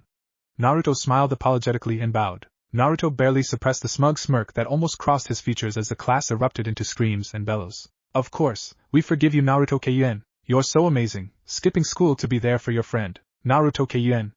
I love you. Oh, what a sweetie. Similar proclamations and cries followed, and the shinobi smiled pleasantly towards the ladies who swooned at the sight. Smart, handsome and caring. If only the boys here were like you, Naruto-sama. A random girl shouted. Naruto internally chuckled. With that, the announcements that followed were less than kind towards the male students who slumped dejectedly. Why can't you perverts learn from Naruto-kun's example? Ugh, these men are crazy for not idolizing Naruto-sama. If only the perverted trio were 1/10 as noble and handsome as Naruto-sama. Die, you useless wastes of space. Each proclamation was crueler than the last, and the shinobi had to bite his lips so as to not ruin his image by laughing. A hard task, but one he managed, albeit with great struggle. Thank you ladies for the kind words, it is much appreciated. Naruto bowed once more before he walked towards an empty seat right next to the leader of the perverted trio. He sat down and smiled pleasantly once more at the love-struck women before the teacher finally regained control of herself, and managed to continue on with the lesson. A blush on her face as she realized just how inappropriate she was being by lusting and drooling over one of her students. Nonetheless, she focused on delivering the lesson, and for the most part everyone listened attentively to her lecture. How unfortunate that it would soon be interrupted once more. The blonde shinobi waited patiently for about 5 minutes like planned before a thunderous bellow from one of his hinged clones in the hallway was heard by all the students in the classroom's WHATTT. Rias Gremery is currently naked in the student council's room. Damn, let's go check it out, man. Such a declaration stunned everyone within hearing range, the teachers, the male and female students, the janitor on the other side of the hallway. None were expecting such an announcement. Naruto quickly grabbed a hold of Issei's shoulder, and just in the nick of time, everyone quickly snapped back to reality and chaos ensued as brothers and sisters, comrades and colleagues all fought and pushed one another as they sprinted out of the classroom, and towards the room of the student council. The truth was revealed as each person's inner character was unveiled for the world to see. The men losing every form of coherent thoughts as they only wished to have a large glimpse of Rias's curvaceous body. One half of the women being like the men in their desires, while the other half wished to desperately shield the body of one of their precious idols. Issei glared and desperately tried to remove the iron-solid grip on his shoulder. You fool! Do you not realize the opportunity that was given to us? Naruto chuckled. Rias Gremery isn't in the student council's room and she's not naked. That announcement you heard was fake. And why should I believe you? I don't have any reason to trust what you say or to even listen to you. Then perhaps I should give you a reason to listen to me. The shinobi calmly replied, pulling out a book from inside his blazer. He showed it proudly towards the shell-shocked pervert. This book is the sequel to Ika Ika Paradise, Ika Ika, the MILF Conquest. Naruto quickly pulled the book away as Issei tried to reach for it, letting go of the boy's shoulder now that he had his complete attention. All the disdain in Issei's eyes faded away as he looked at what he deemed to be heaven on earth. Whoa! Where did you get that? Do you know Jiraiya-sama? Can I meet him please? I'm his biggest fan. He would have continued blabbering had Naruto not raised a palm to stop him. Jiraiya is my godfather and I have all his work and books because I inherited his will. Naruto replied nonchalantly. Shock did not even begin to describe just how surprising the revelation was to the leader of the perverted trio. Lord Jiraiya was dead. The handsome piece of shit was his godson. A full minute passed before Issei regained enough clarity to look solemn towards the blonde. I'm sorry for your loss. Naruto closed his eyes briefly, pushing away the grief that afflicted him. Thank you, but I'm sure you're wondering why exactly did I hold you back and revealed this all to you. Issei nodded, immensely curious about the King of Ko's reason. To put it simply, my godfather Jiraiya, as you can obviously tell, is no regular pervert. On the contrary, he was on an entirely different class of his own. His rank was the super pervert. Stars shone on the boy's eyes as he paid deep attention to Jiraiya's godson. That's so amazing, Naruto chuckled. Indeed, and it was because of his wisdom, guidance and lessons that I too transcended to reach a class of super pervert, and even beyond that to eventually reach a class previously thought to be unattainable, the Omega pervert. Issei's knees quivered at the revelation. The Omega pervert? Does such a class really exist? He questioned softly, knees finally giving out as he looked up to the blonde with increasing amounts of admiration and hope. The shinobi smiled and bobbed his head. You're looking at one when I first heard about your ambition to gain a harem, and even become the harem king. I was surprised that there existed such potential within you, but then I got to thinking that in order for you to reach your ambition, you needed a great role model, and that's when I decided that I would take you on as my student. You would really do that for me. The harem-thirsting boy looked one step away from being on the verge of tears. But I'm not worthy. Naruto sent him a small smile. I believe you are. He extended a hand towards the downed boy. Parise clutched the hand as though it was the only ticket to finding his redemption. Naruto pulled him up, and the lower-class pervert gazed at him with so much respect and admiration that one would have wondered where the disdain he seemed to harbor for the blonde 10 minutes ago went to. What do I call someone so honorable and respectable such as you? He inquired with utmost seriousness. The shinobi grinned. Call me Sensei-sama. Hi. Sensei-sama, how wonderful. Naruto slapped his palms together, a pleased expression marring his face. Now I can't exactly get a harem. I was planning on doing so to help you, but then I met the most gorgeous and feisty vixen in existence, and she threw my plans right out of the windows. He rubbed the back of his head sheepishly. So, all I can do is teach you my ways, build you up until it would be a pleasure for people to build monuments for you. How does that sound to you, my new apprentice? A tidal wave of joy and euphoria washed over Issei as he bobbed his head excitedly. Yes, please, Sensei-sama. Hours had passed since the interaction between the Omega pervert and his new apprentice. School had just ended and Naruto found himself strolling through the campus of the academy. Today had gone even better than planned, and even a blind person could see just how joyful the shinobi was feeling. He caused utter chaos on school, got a reverent and obedient student, and he still had even more time to improve his day. Really, the only thing he needed to do was find another pair of underwear belonging to an attractive woman, and add it to his collection, and find a place to store them so that Yasakaheim doesn't get rid of them. He refused to let his underwear collection go to waste at a bail. Was he going to commit to Yasaka 100%? Definitely yes, but that hardly meant that he wanted all his work and effort to go to waste, which is why he needed a place to store them. So lost in thought, he almost didn't notice the massive infrastructure right ahead of him. Oh, now this is interesting. Curiosity gripped the shinobi as he stopped on his track to marvel at the schoolhouse. Naruto, being Naruto, decided to check it out, casually making his way towards the entrance while activating his stealth cloak technique so as to make himself invisible and mask his scent. It was a technique his master had created in order to perv on the women inside the hot springs without them knowing. He'd usually be inside with them, and could even be sitting right next to them, and he could only be caught if an exceptional censor was among the batch of women he would be peeking on. Well, that, or if he let loose a few pervy giggle, which is something his godfather did quite often, much to his amusement. Naruto had much better self-control than his godfather, and he improved the steel cloak technique so only the absolute best of censors could detect his presence. Opening the door silently, he made his way inside and internally whistled at all the books and furniture inside. The sound of people talking reached his ears, and Naruto turned his head to the right towards the origins of the voices, spotting a slightly open door quite a few meters away from where he stood. He silently ambled his way there until he was but a meter away. But Okasama, why does Otasama insist on marrying me to Riser? Hasn't he seen just how detestable and unmannerly Riser portrays himself out to the public? He has Rias-chan. It pains me to say this, but he does not care about how you feel in regards to this. I have tried my best to convince him otherwise, but he is most insistent that you do not rebel against his wishes. Naruto frowned, already understanding the young woman's circumstances. Wanting a better view and context of the situation, he squeezed himself inside through the gap between the door and doorframe. Under normal circumstances, the shinobi would have immediately drooled at sight of an extremely attractive brunette with larger-than-life assets. But having just heard all that had been said, Naruto found himself frowning as he eyed the mother and daughter pair. Ria sniffed, lips trembling as the gravity of her mother's words finally hit her with force of a speeding train. So you're saying, Key, that I'm not even allowed to fight FF for my freedom?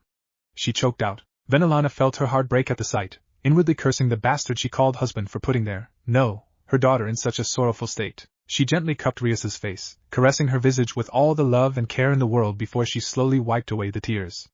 I won't let anything happen to you, baby. I will protect you. Through the haze of uncertainty, despair, and sorrow, the confident and comforting tone of her Venelana's voice along with the unmistakable look of love in her eyes is what caused Rias to feel relief and hope for a better life. She buried her face in her mother's chest, wrapping her arms around her as she wept. Naruto felt shame course through him for spying on what was supposed to be something private and intimate. He pushed the guilt away, vowing instead to also help Rias with her plight. Looks like I'll be heading to the underworld very soon. He was so going to beat up the bitch that was supposed to be Rias's father. Just the idea that someone would force such an affair on their offspring and not care at all about how they felt. He was most definitely going to find enjoyment in driving his fist on the bastard's face. Venelana lovingly kissed the top of her daughter's head, hugging her youngest comfortingly in an effort to help soothe her pain. I will take care of him. In the meantime, I want you to focus on your studies, okay? She uttered softly. Rias nodded her head softly and slowly backed away. Thank you, Okasama. She sniffed. The matriarch of the Gremry clan smiled gently. Anything for my precious little girl. Now come give your mother another hug before she has to leave, if that is what you want. Rias shook her head, giggling slightly as she once more hugged the most important person in her world, Vanillana, naturally more than happy to do the same. Naruto looked off to the side, determined to at least give the mother-daughter pair one moment of privacy. Almost a whole minute passed before they finally separated, Vanillana wordlessly forming a large teleportation circle, catching Naruto's attention in the process with the almost irritatingly bright light. He silently crept closer towards the Gremry matriarch until he was standing just a feet away, curiously inspecting the runes and shapes that littered the crimson circle. Something drove him to peer up, and Naruto saw the hopeful look in Rias's eyes. He felt his heart clench for the young woman, and silently vowed once more to free her from her fate.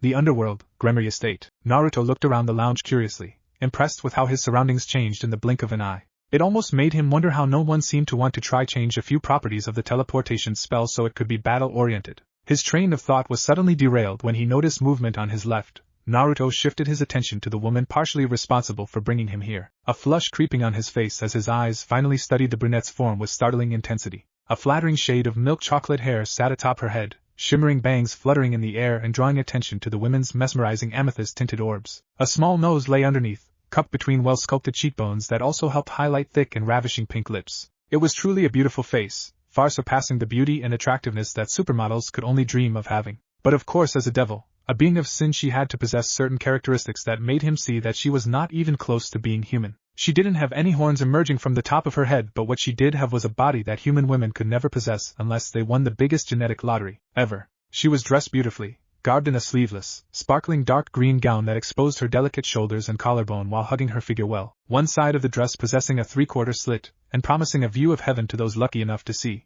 Massive perky breasts the size of Tsunade sat atop of her chest proudly, defying the laws of gravity and effortlessly tempting the desire of all men and more than a few women when a glimpse of her vast milky cleavage was revealed. Gaze slowly drifting down, he caught sight of an absolutely tiny waist, the smallest he'd ever seen in his entire life on a bodacious woman like her. Naruto quickly pinched his nostrils with both hands as Vanillana's dainty waist exploded into a mouth-watering and eye-poppingly wide hips that were so large that they could not be classified as childbearing hips. Saying he was lost for words was putting it lightly. It wasn't that she possessed the broadest hips he'd ever seen, she was a close second on that list with Yasaka at first place. It was more of how her waist could curve so much into such an astonishingly wide set of hips that had him slack-jawed. It was only due to his numerous years of perving on women that he quickly regained control of himself. Deciding to continue his observation, he looked downward and suppressed the urge to whistle as he admired a set of thick and large thighs that slowly shrunk into shapely and beautifully sculpted calves. What a woman!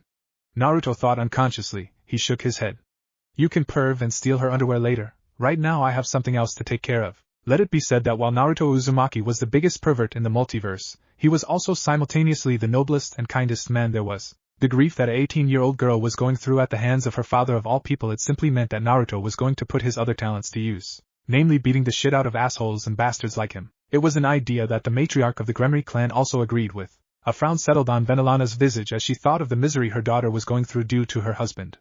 She wrinkled her nose distastefully thinking about him. She walked towards the door, unknowingly walking past the blonde shinobi as she contemplated over how to free her daughter from her forced engagement. Naruto resisted turning his head. He summoned as much as willpower as he could in order to not toss a look at the devil milfs behind, determined to have his priorities set straight and help Rias. The sound of footsteps thudding against the floor slowly faded away until he could hear no more. The shinobi waited a few more seconds for good measure before he finally turned around, having concluded that the brown-haired woman was finally gone. Now all he needed was time and information, knowing who was who, what relationships they shared with another, the history and alliances of the underworld. Jiraiya had taught him the importance of having information and knowledge, along with knowing how to run a spy network. His primary objective for coming here was indeed to help Rias, but if he could influence the situation in which he could earn the gratitude of the Satans, he'd be killing two birds with one stone. For now learning all he could about the Gremry clan and the underworld was necessary before he made any moves which included bodily harm towards Rias's father. Time skip. 3 days later. Vanillana pursed her lips in suspicion, confused and feeling dubious about what happened to her undergarments. An exact quarter of them were gone. Considering she possessed around 80 custom-made underwear, that was a lot that she had just lost. Did she throw them away? No, she highly doubted it. She had no recollection of ever doing such a thing. Stolen? Possibly, but if so, then who would dare? She was highly respected in the underworld and even more so in here. She could hardly imagine anyone she knew, be they the staff or otherwise, stealing 20 of her underwear. She took a deep breath. You're overthinking this, Vanillana. It's most likely just a part of the dirty laundry, or perhaps I just misplaced them. No need to jump to such rash conclusions. A chuckle passed her lips as she took a moment to consider what her mind conjured up. Someone stealing 20 of her underwear? Underwear. It was highly unlikely. Even if there really was a thief, They'd be discreet and would go after her more valuable items such as her jewelry collection.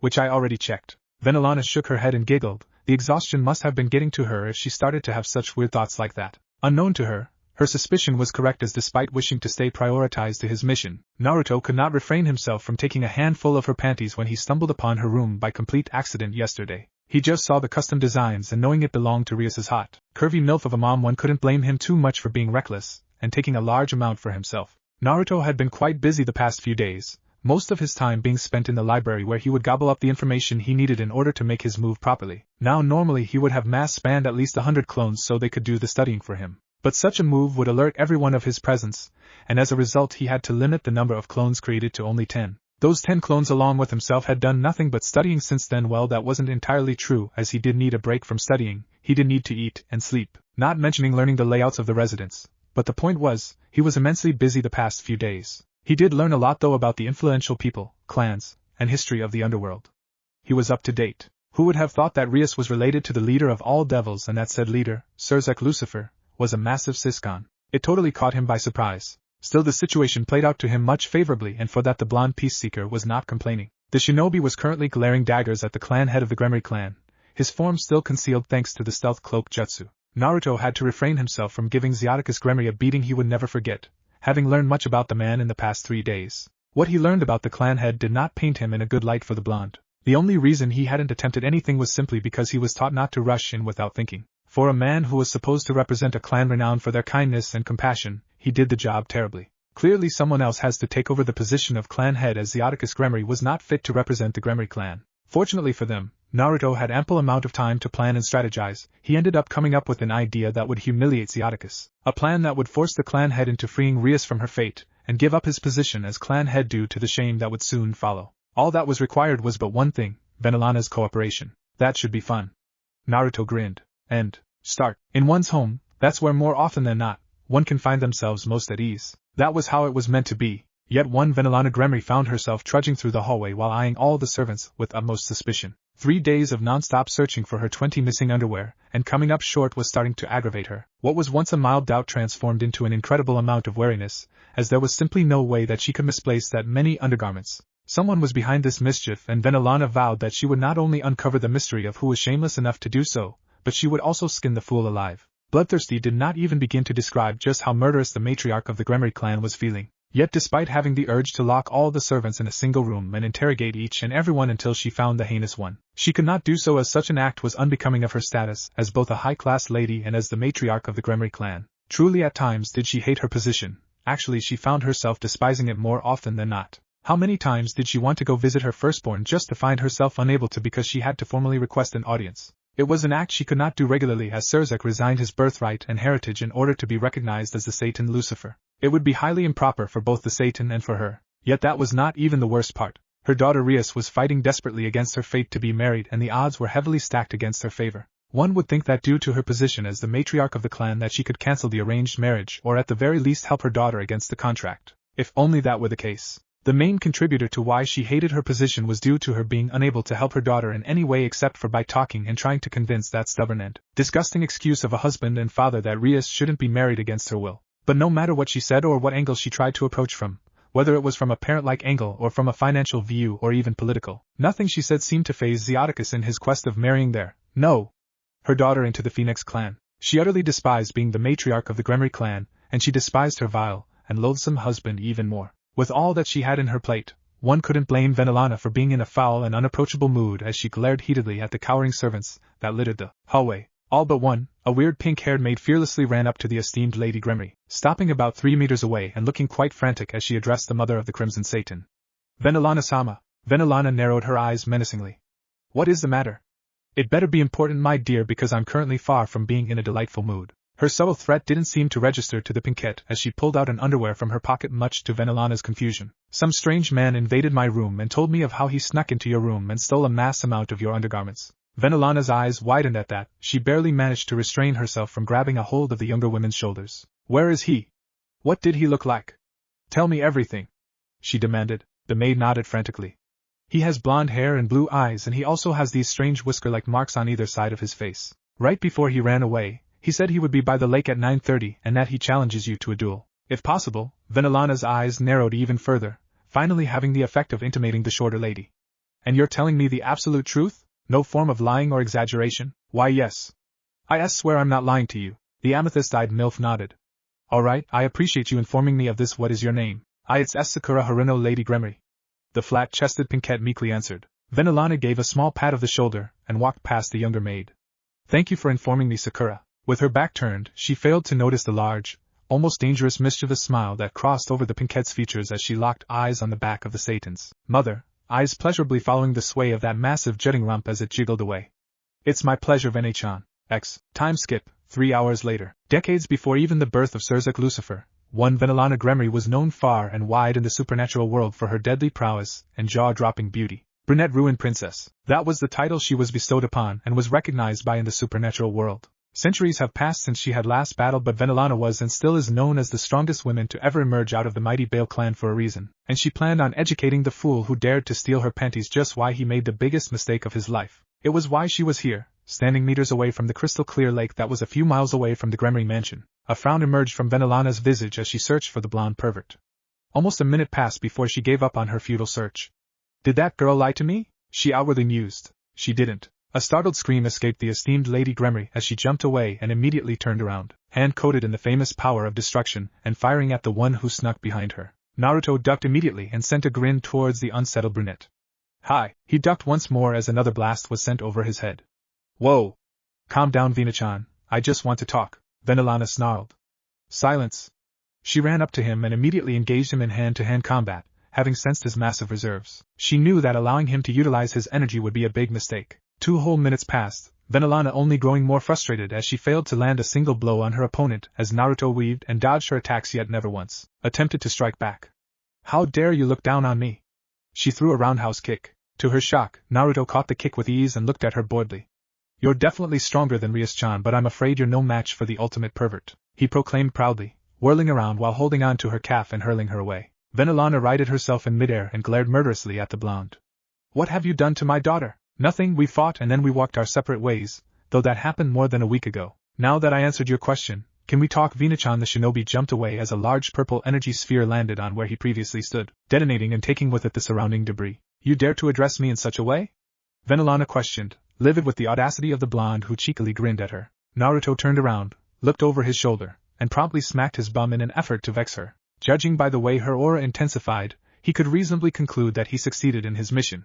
Ah! Naruto screamed/squeaked as he jumped away once more from an energy blast that was aimed at his manhood. Alright, that's it. No more Mr. Nice Guy. To go after his manhood of all things. This was outrageous and he would tolerate no more of the women's temper tantrum. Entering Sage mode thanks to a clone he manually dispelled, Naruto quickly leapt up in the air much to Venelana's shock and formed a Rasengan. The gap between human and devil rapidly closing as he thrust the Rasengan forward and got ready to slam it into her guts. Venelana quickly got over her shock and flew upwards in an attempt to get away, internally wondering who this man was. The power she sensed from him was immense even before his power-up, but now she almost shivered and was relieved he didn't possess wings. If only she knew who she was dealing with. With the use of his left hand, Naruto formed 2 shadow clones, one who immediately placed his body in a complete horizontal position and another clone who along with himself used the previous clone as a jumping pad in order to reach the brunette above. Venelana's eyes widened marginally and tried to fly away but came short as the clone grasped her ankle and with a mighty heave, pulled her down for the original to slam a watered-down version of the Rasengan in her guts. H.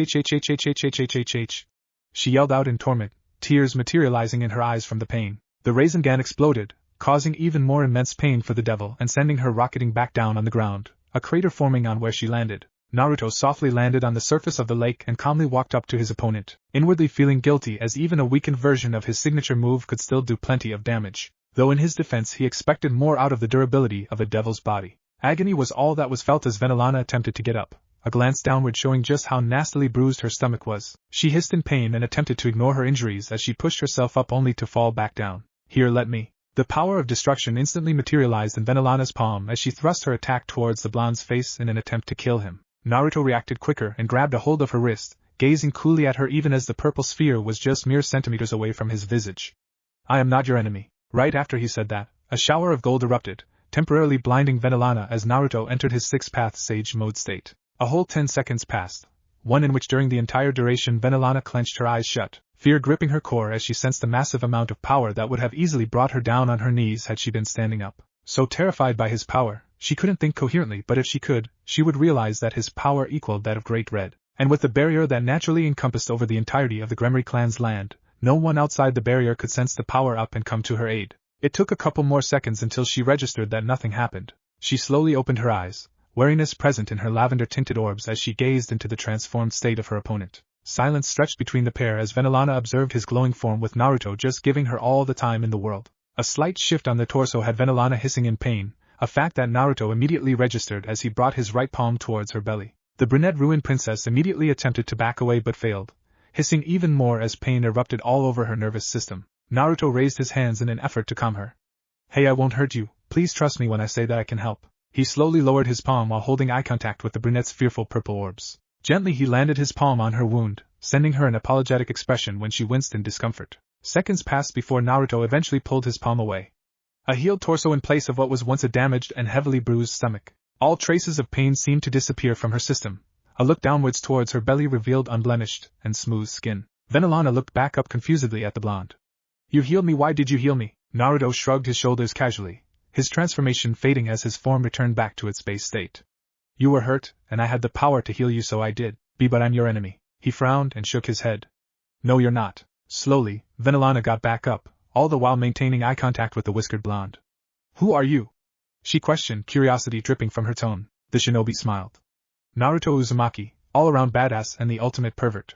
He proudly introduced himself. Venelana face faulted, a rather impressive accomplishment as hardly anything fazed her nowadays. She got back up, gritting her teeth and sporting a vein that budged on her forehead due to the blonde menace. "I am well aware that you're a pervert. After all, you had the nerve to not only steal, but announce that you're the one who took 20 of my underwear." A chuckle escaped Naruto as he rubbed the back of his head sheepishly. "My bad about that, Vina-chan. I honestly tried my best to not let myself get distracted, but I'm afraid you and your panties were too irresistible." Frustration intermingled with confusion as the matriarch of the Gremry clan glared at him.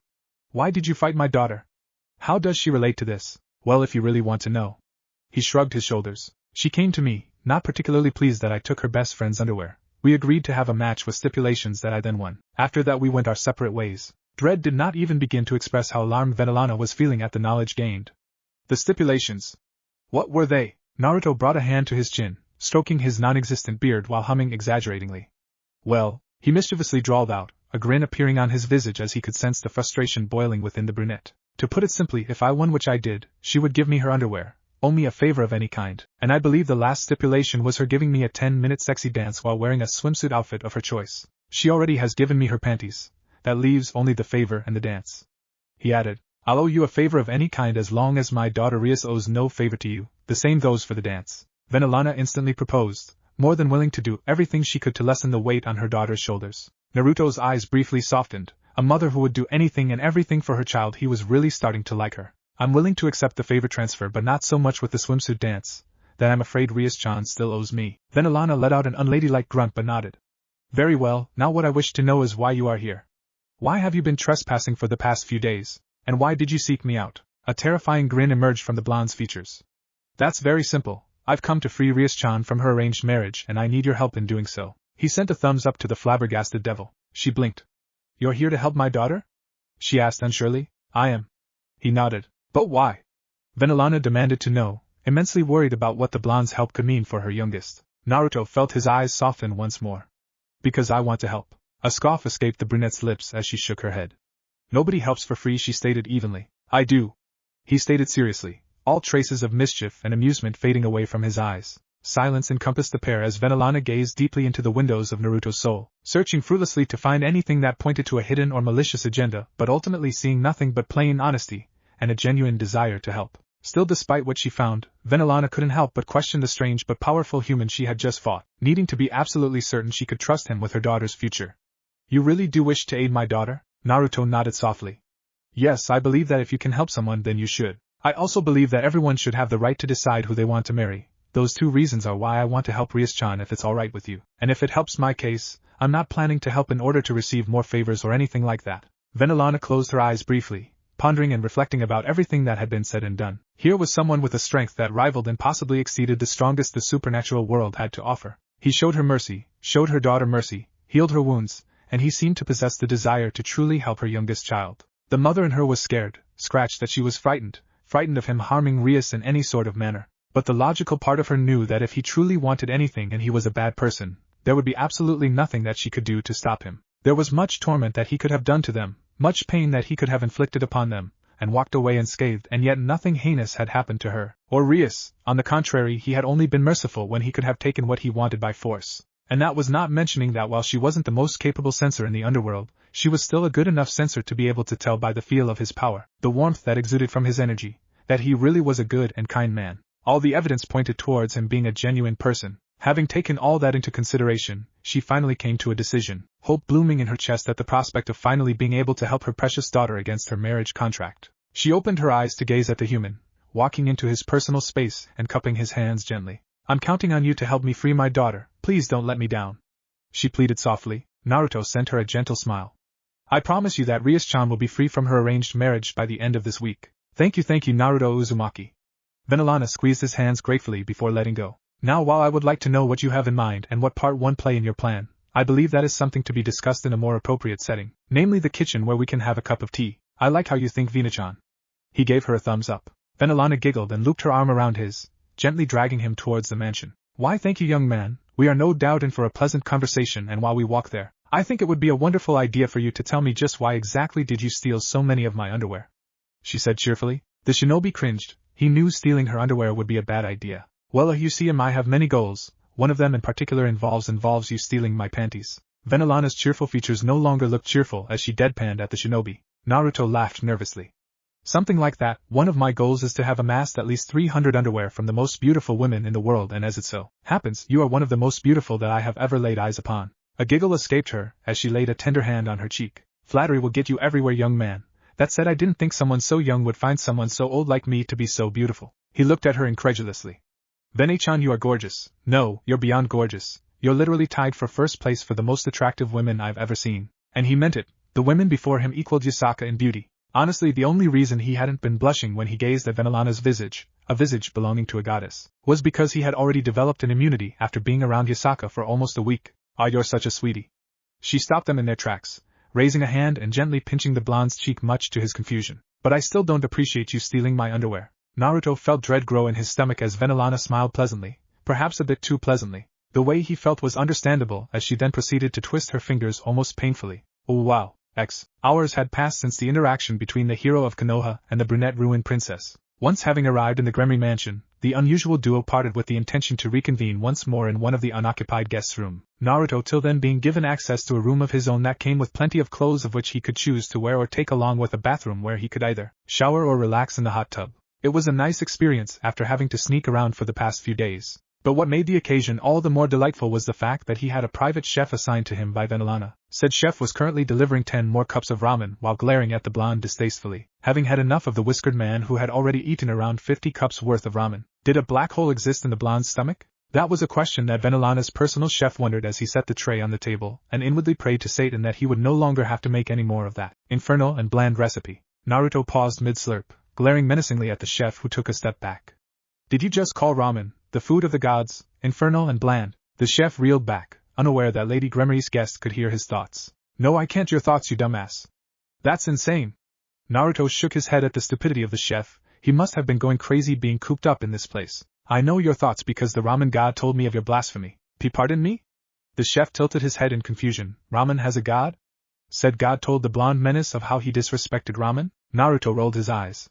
"Just leave me be. I can no longer tolerate your presence after how you disrespected ramen of all things." Happiness surged deep from within the chef's chest at the prospect of finally getting a break. Nonetheless, he was hired for his professionalism and etiquette, and despite how annoying his host was, he still needed to maintain decorum and respect. "Thank you for excusing me, sir. Do let me know if you wish for anything." With that said, he promptly turned around and proceeded to stride away, leaving the blonde to stew in rage at the blasphemy of someone disrespecting the recipe favored by the gods. "I shouldn't have let him get away. Instead, I should have given that pompous bastard the nastiest wedgie in the history of all wedgies, then hang him up from the ceiling so everyone can see how pathetic he truly was." A giggle reached the shinobi's ears, snapping him out of his ramen-induced rage. Naruto tossed a curious look towards the entrance of the kitchen and promptly sniffed so the blood wouldn't leak from his nose as one Vanillana Gremry came strutting in, looking like a powerful yet seductive businesswoman. garbed in a brown pencil skirt that easily illuminated and showcased her wondrously thick and meaty thighs along with a button-up white shirt that struggled to contain a whole lot of women. She looked absolutely bewitching before the blonde. Naruto watched on with rapt attention as the gap between them slowly narrowed, Vanillana taking small measured steps so as to not shred the skirt that desperately hugged her broad hips, and considering her hips were almost twice the width of her shoulders, that alone meant that her bottom half was insanely wide, and her tits were so big. He honestly had no idea how she managed to stuff them in her shirt, or how she managed to have her shirt all buttoned up when they were so huge, though to be fair it did look like the buttons would fly right off if she made any sudden movements. So awestruck by her beauty, he didn't realize his mouth was hung open as she finally reached him until she gently placed her hand underneath his jaw and slowly raised it upwards. Naruto felt himself blush hard. Vanillana sat down and sent him a small teasing smile. Hello Naruto-kun, I hope I'm not bothering you at this time. It was through sheer will alone that Naruto somehow managed to stop himself from blushing anymore as his eyes locked onto Vanillana's mesmerizing amethyst-colored orbs. No, not at all. If anything, I'm grateful for the hospitality shown towards me. Thank you, Vina-chan. She giggled. You're very welcome. Before we resume our conversation, may I get you anything? Water? Tea? Food? The shinobi smiled but shook his head. Thank you once more for the hospitality, but I'm good. I was actually putting your chef to a workout, he revealed sheepishly. A small laugh escaped the matriarch of the Gremory clan. Yes, I did see him on my way here. He looked positively happy. Naruto rubbed the back of his head. I think I might have gone a little overboard with the food requests. That's alright, I'm pleased to hear that you had a good time since I had last seen you a few hours ago. Thank you again. He nodded his head in gratitude. Vanillana smiled as she laid a hand on his shoulder. It was my pleasure. Now please tell me what you had in mind. The shinobi grinned. And, start. Zeoticus fancied himself as both a capable and an effective businessman. After all, it took cunning, intelligence, and sheer ruthlessness for one to amass a vast quantity of financial and political power like he had. Long before the birth of Surzek and long even before his marriage with Vanillana, Zeoticus distinctly remembered a time when the Gremory were just considered an average clan, perhaps even a bit below average due to the clan's reputation of being kind and merciful to their own servants. The Gremorys to everyone else were just nothing special, and he remembered how much it had wounded his pride when he had learned of that fact. It was after when he had inherited the position of clan head that he vowed to make the Gremory known as the most important clan in the underworld. Many centuries later, and Zeoticus found himself close, extremely close to grasping his dream, thanks to his marriage to Vanillana Bale, now Gremory, along with the numerous alliances with the other clans, and his son becoming a super devil. The Gremory clan was considered the second most influential clan in the whole underworld, just right behind the Bale clan, the true rulers of the underworld. But Zeoticus was not satisfied with second place. To him, it was either number one or not, and he vowed that his clan, the Gremory, would be the most powerful clan in the underworld. It was for that reason that despite his daughter's incessant begging and his wife's obvious disapproval that Zeoticus sought a marriage contract with the Phoenix through his daughter. So what if his daughter married a devil against her wishes, a devil who in his wife's words had no redeeming or admirable qualities? It mattered not to him that it meant the world for Rias to have her freedom, and marry whoever she wanted. As far as he was concerned, she was nothing but a pawn whose sole purpose of existing was to only contribute to ensuring that their clan earned the might and prestige that they so rightfully deserved. If the marriage happened and Zeoticus was dead set on letting it happen, not only would they finally have easy access to the famous Phoenix Tears, but more importantly, their influence and power would finally rival and perhaps even surpass the great Devil King clan. The possibilities excited him. So lost in thought, Zeoticus almost didn't notice the door to his office opening as his wife walked in. Good afternoon, my dear husband. Vanillana greeted demurely. Zeoticus narrowed his eyes, inwardly wondering as to why his spouse visited him when she usually went out of her way to be away from his presence. Well, regardless of this unexpected development, he still needed to maintain a touch of decorum and class. It was after all to be expected from the clan head of the soon-to-be most powerful clan ever to be elegant and well-mannered. Good afternoon to you too, my dear wife. May I know what brought you to my study chambers? Vanillana giggled as she sashayed her way to him, large bountiful breasts jiggling within the confines of her outfit and effortlessly capturing the clan head's attention. He barely suppressed a groan, wanting nothing more than to tear away the dress that did nothing but emphasize her sinful, voluptuous form. It had been years since he laid with his wife, and despite having all the women in the world to try please him, it did nothing to satiate the thirst he held for her. Is it wrong of me to wish to see and spend time with my handsome husband? She cocked an eyebrow amusingly. Zeoticus smiled charmingly as he stood up. Not at all, your presence has been greatly missed. And that was an understatement. Tension had existed between the two of them ever since that fateful day where he and Lord Phoenix had negotiated a contract. But it was especially in these last 4, maybe 5 years where Vanillana made herself exceedingly scarce in his company unless it was to try convince him against marrying their daughter. This isn't another attempt, I hope, at trying to annul the marriage? Vanillana shook her head gently, stopping once half a meter away to gaze up at his light blue eyes she had once upon a time loved and enjoyed drowning herself in. No, I have realized the futility of my efforts. Hope bloomed in his chest as Theodicus raised a hand to cup her cheek. Then you truly are here for me? She nodded softly. Yes, ha ha ha. Theodicus laughed. Then let us depart to our chambers, it has been far too long since I gazed upon your beautiful form. Venelana giggled. Such a charmer, but that only makes this act ever more pleasurable for me, he hummed in confusion. Suddenly, the gentle smile on Venelana's visage washed away. What rose in its place was a scowl so frightening that the Gremry clan head almost stepped back. Now filled with immense worry and trepidation, Theodicus failed to react in time as Venelana delivered a powerful hook that sent his body whirling towards where his back had been facing, watching with satisfaction as her husband's body swiftly dropped on the floor. Damn. Naruto whistled as he entered the office, nodding approvingly towards the brunette as he eyed the unconscious form of Rias's biological father. You got a killer left hook, Vene-chan. Venelana scowled as she gazed at her husband's unmoving form. Asshole deserved it. The man had no regards or care for our daughter, and I wasn't about to forget all the sorrow and pain he put her through. From all that I've learned and witnessed, it's quite clear to me that he doesn't deserve the title of father. No, he doesn't. She shook her head before she tossed a curious look over her shoulder. How does this seal of yours work exactly? Can a seal really stop him from confessing about what we will do to him? Naruto nodded. Of course, the concepts of seals themselves when in the hands of a seal master is only limited by the imagination of said seal master. A man I know created an instantaneous teleportation technique using seals, and unlike your teleportation spells, this one can be utilized for combat. That's pretty impressive. And would you say you're better than that man? I'd like to think so, considering I learned and mastered his technique in the span of 2 weeks. Naruto wasn't going to mention that it took him forming around 1,000 clones and training with them every day for that to be possible. Yes, Naruto can use the Hiraishin Jutsu or the Flying Thunder God technique. Seals were a funny thing. Now Naruto didn't know if he found the art to be fascinating because of his Uzumaki heritage or because of having his father's genes. Perhaps both, or even because of something else entirely.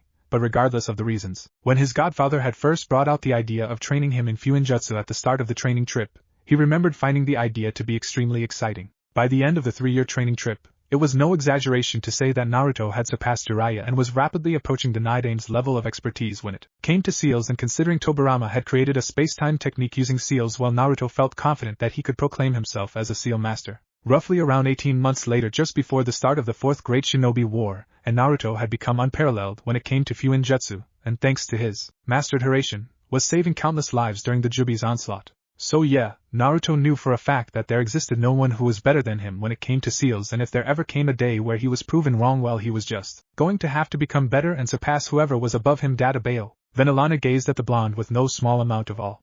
I still find it hard to believe that you're human. Despite his efforts, a grin tugged at the shinobi's lips from the compliment. There is a reason why I am known as an all-around badass, Vene-chan, and to answer your question from earlier, Naruto scratched the back of his head sheepishly. It's kinda hard to explain, but to put it simply, I devised a seal that prohibits him from trying to harm you or Rias in any form, and that includes your reputation. If he tried to tell anyone about how we tortured him until he signed all the important documents that would make you the true leader of the clan, he'll just find himself unable to, and to even attempt to speak of this would cause his nerves to stimulate the pain of having 100 elephants trample on him, Naruto added. Whoa, you continue to amaze me, Naruto. She spoke truthfully. The shinobi smiled before he quickly formed a clone that proceeded to place seals all over the office. Thank you, but in the meantime, feel free to release all your pent-up frustrations and anger on your husband. My clone just placed silencing, anti-teleportation, and a barrier seal around us. No one can hear his screams, and neither can he get out, or can someone else get inside this office. Venelana's eyes twinkled. Is that so? Then I believe that I have quite a lot that I must share with Theodicus. And you have the Phoenix Tears? Yes, I do, and please don't let me stop you.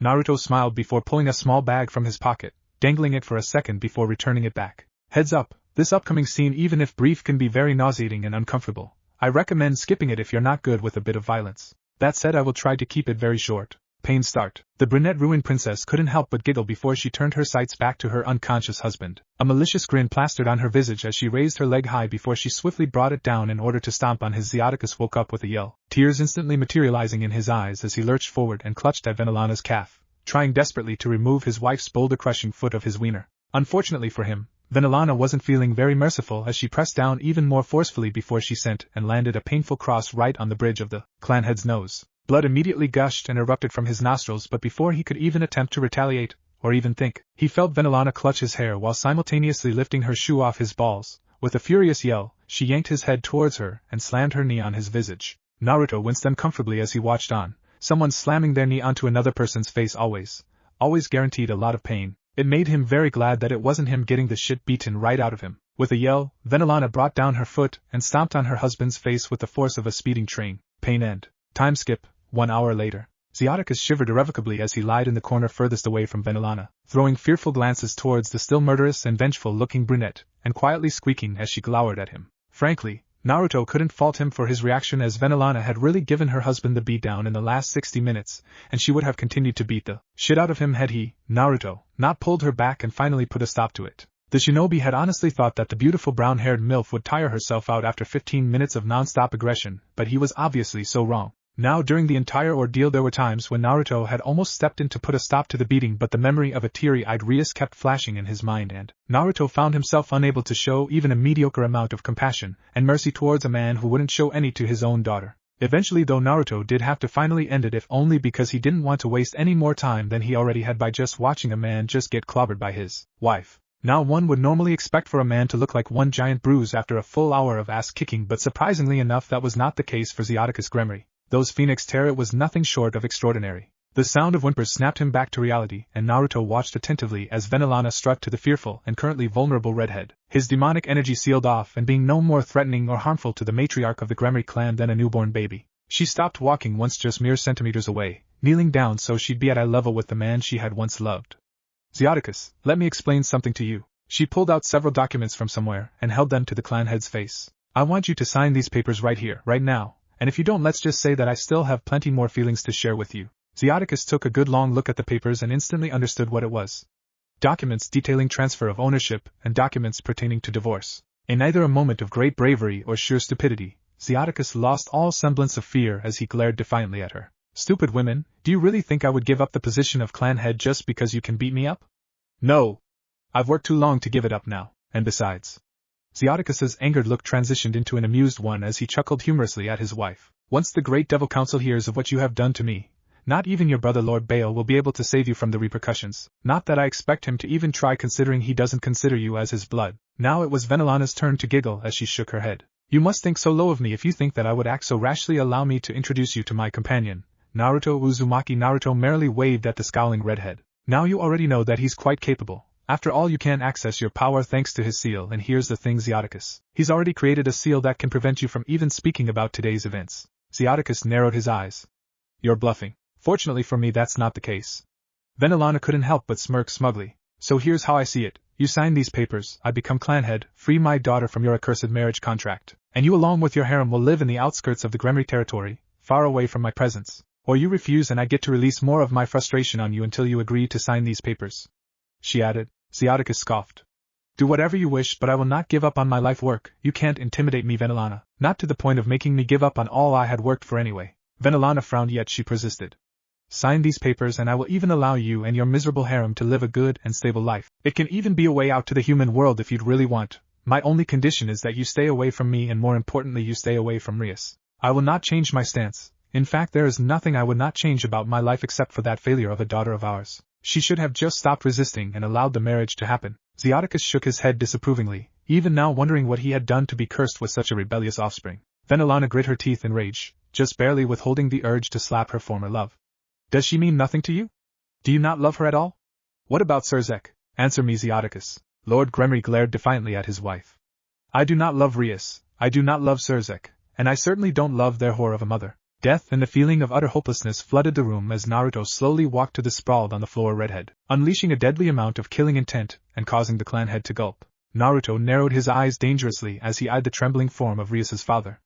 I've heard enough out of you. He transformed into his six-path sage mode and unleashed the full might of his killing intent at the devil. For the clan head who could barely handle killing intent from the blonde when he was at his normal state, it was only survival instincts that helped Xiaticus not faint when confronted with Naruto's killing intent at point-blank range while in his strongest form. As it was, the redhead who only mere seconds ago seemed to have confidence in spades, was now stuttering and unable to think coherently due to being encased in fear. Naruto lowered the strength of his K.I, killing intent, and crossed his arms as he eyed the devil. You are testing my patience, and that is a bad idea. I suggest signing those documents before I actually lose my temper with you. Xiaticus nodded shakily, body covered in sweat as he breathed unevenly. Bringing out a pen from somewhere, Venelana handed the forms and pen to her trembling husband, waiting patiently for him to be done with the act. Roughly a minute passed before Xiaticus finished with all the documents, handing them back over to Venelana while fidgeting underneath Naruto's scrutinizing stare. Will that be all? Naruto shook his head.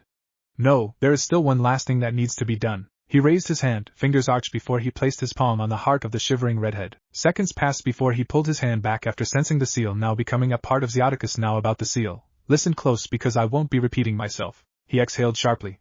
To put it simply, if you even think of trying to harm Venelana or Rias in any way, be it physically, mentally, financially, and etc., your body will freeze and you will feel immense, and I really do mean immense pain. Even thinking or attempting to remove the seal will cause you to feel pain. The seal will stick with you for the rest of your life and I suggest getting used to it. Do you understand? Zeoticus gulped and nodded rapidly. Why yeah, the shinobi humphed. Then there's one last thing you need to know. Even if somehow you manage to escape this seal, I will still be around to protect Venelana and Rias. Do not ever think about harming them. He raised the amount of his killing intent to hammer his point, and was promptly satisfied with the devil's reaction. Naruto let go of his power as he transformed back to normal, tossing a look to his right and nodding at the brunette. He's all yours, Vene-chan. Thank you. Venelana nodded at the blonde before she turned and narrowed her eyes at her now former husband. Pack up all your things and inform all the women from your harem living here to do the same. You're all not welcome here. Wordlessly, Zeoticus stood up, swiftly walking out of the office. Naruto dropped the seals at the end, and leaving the shinobi alone with the new clan head. Naruto nodded at the brunette. Now that you're clan head, you can finally help Rias with her engagement and end it. Indeed. Venelana sent a genuine smile towards the blonde, bowing at the waist in gratitude. Words fail to express just how grateful I am for you helping me for helping my daughter. Thank you. It was my pleasure to help Vina-chan. He replied back, a small grin plastered on his visage. Venelana giggled pleasantly before she suddenly hugged the surprised shinobi. Thank you? She uttered softly. The shinobi quickly got over his surprise and hugged her back. Of course. Time skip. One day later, Naruto curiously inspected himself in the mirror, taken aback by how he looked while dressed in a tux. Sharp blue eyes gleaming with approval. It was strange. Cool but strange. Certainly what he wasn't accustomed to wearing, but he supposed there was a first time for everything. Naruto hadn't planned on staying any longer after he had helped Venelana in her quest to help Rias, but despite his stubborn nature, Venelana somehow managed to get him to stay and had pretty much demanded him to wear this outfit for today, citing that he would need it for what she had in mind for today's surprise. What exactly did she want them to do? He had no idea, and why was the gray tux and pants necessary? He had no idea as well. Any attempt to discover the truth would result in the brown-haired MILF to giggle before playfully patting him on his cheek, much to his annoyance. He hadn't seen her for the rest of the day afterward, and Naruto figured he'd spend the entire day relaxing and meditating in the forest. Despite his cheery attitude, Naruto knew that he hadn't given himself any time to grieve over not being able to return to his home. Taking the time to contemplate and wonder how everyone back in the elemental nation was faring was something that he needed to do. Naruto hoped and inwardly prayed that his home world finally grasped peace. There was no need or want for senseless violence, and truth be honest, Naruto felt like meditating was something he needed in order to be at peace himself. If he was going to bring peace to this world, he was first going to have to be at peace himself, and that was exactly what the blonde planned on doing. A day later, and the shinobi was informed by one of the servants that Venelana was waiting for him in the dining hall. That's how and why the shinobi was currently attired in a classic gray tuxedo. Naruto looked over himself in the mirror one last time and was pleased with his appearance. Now might as well go. So what Vina-chan has planned for me? He walked out of the guest room and swiftly headed to his destination, occasionally waving at the blushing servants girls who'd smile and giggle in his presence. Eventually, after a couple of minutes, Naruto arrived in the dining hall and curiously noted the absence of the main lady of tonight. Strange, did I come to the wrong room? He wondered. You're in the right place. Naruto looked over his shoulder and felt his brain short-circuit as Venelana elegantly strolled inside, her womanly form attired in a beautiful, classic white and black gown decorated with small glimmering stones. The dress was held by the straps wrapped around the back of her neck and left the entirety of her upper back, along with her delicate shoulders and lithe arms exposed, while also revealing hints of the inner side of her massive cleavage. The upper part of her gown was basically shaped as a sensuous halter neck. From there, Naruto's eyes descended down and unconsciously lingered on her absurdly wide hips hugged tightly by her dress before they shifted down to note the entirety of her lower body concealed by the gown. It was a beautiful dress made fitting for an even more beautiful woman, and had Naruto currently had the capabilities to think coherently, he would have used this particular piece of outfit donned by Venelana as inspiration for his next book. As it was, though, the shinobi was completely and utterly speechless as his eyes drank in the sight of one of the most, if not the most gorgeous women in the underworld dressed in a hot outfit for him. Despite her best efforts, Venelana couldn't quell the urge to smirk as she slowly approached the blonde, swaying her body in a way that only continued to mesmerize the normally resilient shinobi. She stopped once a feet away and playfully pinched his cheek, awakening him from his stupor. Thank you for making me feel beautiful. Naruto blushed before he grinned charmingly. Only the prettiest women can really make me keep my eyes on them. Venelana giggled and smiled mischievously, carefully wrapping her arms around the back of his head and with a powerful tug, buried the shinobi's face in between her two pillowy, doughy, and utterly enormous breasts, smothering him with divine softness. Poor Naruto fought with every fiber of his being in order to prevent himself from having the largest nosebleed in the history of all nosebleeds. Fortunately he succeeded, and for that Naruto was thankful. He didn't want to pull a Jiraiya when experiencing heaven. Vanillana giggled. Enjoying yourself? A thumbs up was her reply. She shook her head and giggled once more before gently pulling the shinobi's dazed face from the confines of her massive memories. Naruto quickly regained clarity and grinned. That was enjoyable, thank you my lady. He raised her hand and gently kissed the area behind her knuckles. Though I would like to know why you wanted us to be here and with us being dressed like this?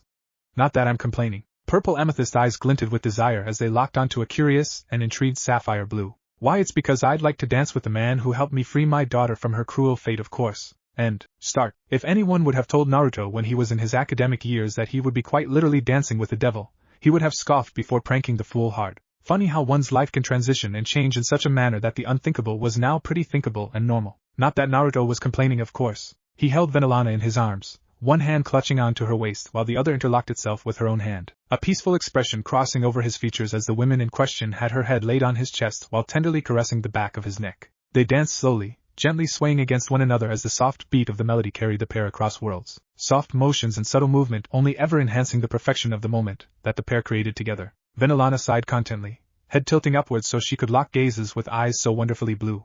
You're a good dancer. The shinobi grinned at the compliment. I once heard that while a way to a man's heart is to his stomach, the way to a woman's heart is through a dance. She nodded in agreement before giving him a teasing look. And is that how you became such a good dancer? Because you wanted to get inside the heart of girls. Naruto's grin only widened. Only the most beautiful of them, he declared while twirling her around. Vanillana chuckled, eyes closing briefly as she rested her back on Naruto's chest, a small smile slithering into her visage as she heard the quiet, almost unnoticeable gasp that escaped the shinobi's lip as she pressed her rear right into his groin. But though she enjoyed his surprised and obviously pleased reaction if the big, growing bulge she felt was anything to go by, Vanillana was more than aware that she too felt the consequences of her action as she felt her very essence heat up, as though a fire erupted inside her body, bringing with it an otherworldly lust that she just barely managed to avoid succumbing to. Vanillana opened her eyes, looking back at the blonde responsible for the sudden and most definitely welcome turn of her life. Naruto, you have been upfront and direct with me, so it's only fair that I do the same, she uttered. He didn't reply, determined to hear her instead. I want you to marry me, she proposed/demanded. Naruto reeled back in surprise, too stunned to even voice his thoughts as he gazed at the jaw-droppingly gorgeous brunette, a brunette who slightly fidgeted as a light flush crept up to her cheeks from both her intense arousal and the embarrassment of proposing to a man. Just think about it, she tried to convince him. You marry me and you become the head of the Gremory clan, possessing power, money and influence that few in this age ever have. I don't care much about the position of clan head, so it works perfectly for both of us.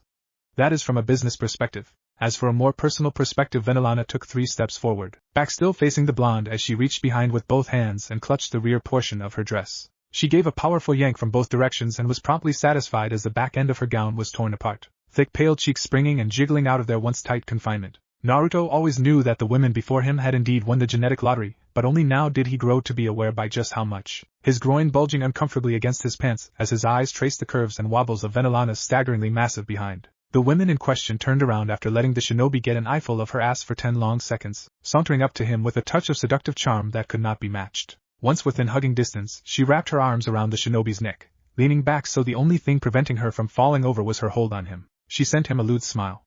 It's pretty clear to me that we both are highly attracted to one another, and frankly speaking, her smile lost its sinful look, transitioning instead into a more genuine one. I already see myself falling in love with you, a man who has all the power in the world and can do whatever he wants yet prefers, instead, to show kindness and compassion to those in need. So she moved her left hand slowly from the nape of his neck to the side of his visage, caressing his jaw and cheek while sending him a small, alluring smile.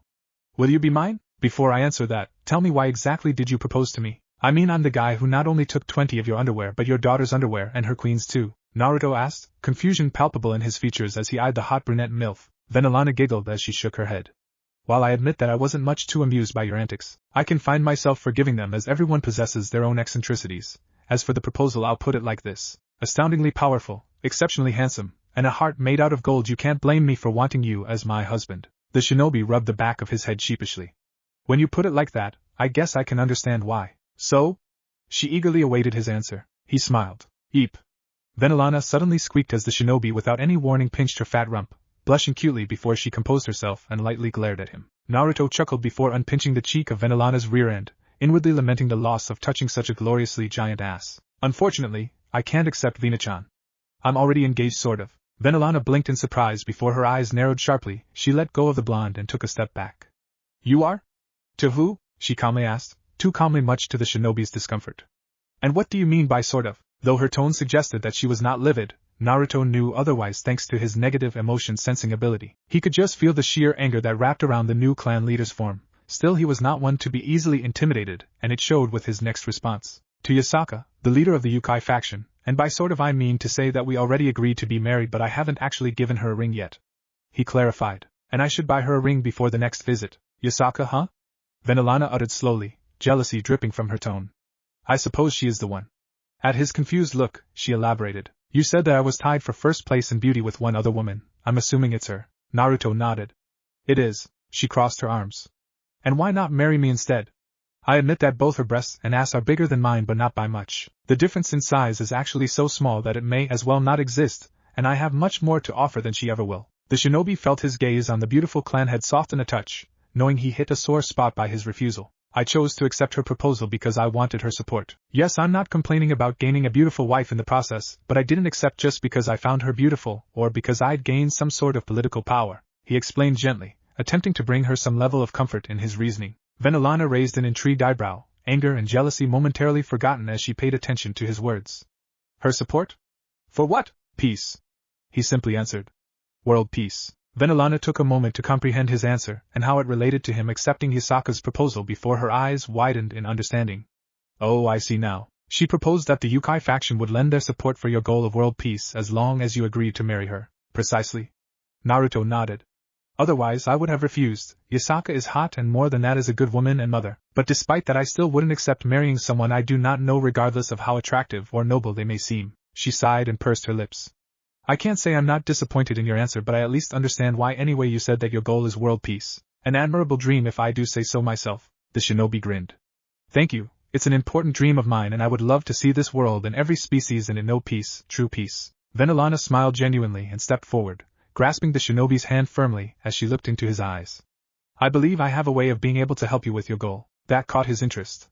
I'm listening. As you no doubt know, my son is Surzek Lucifer, the leader of the devil race. Once he learns of what you did for me and my daughter, believe me when I say that he'll be more than happy to help lend his support to your goal of world peace, a goal that he himself aspires to achieve. That's good to hear. That will make Surzek the third faction leader I know who is interested in peace. She quirked an eyebrow.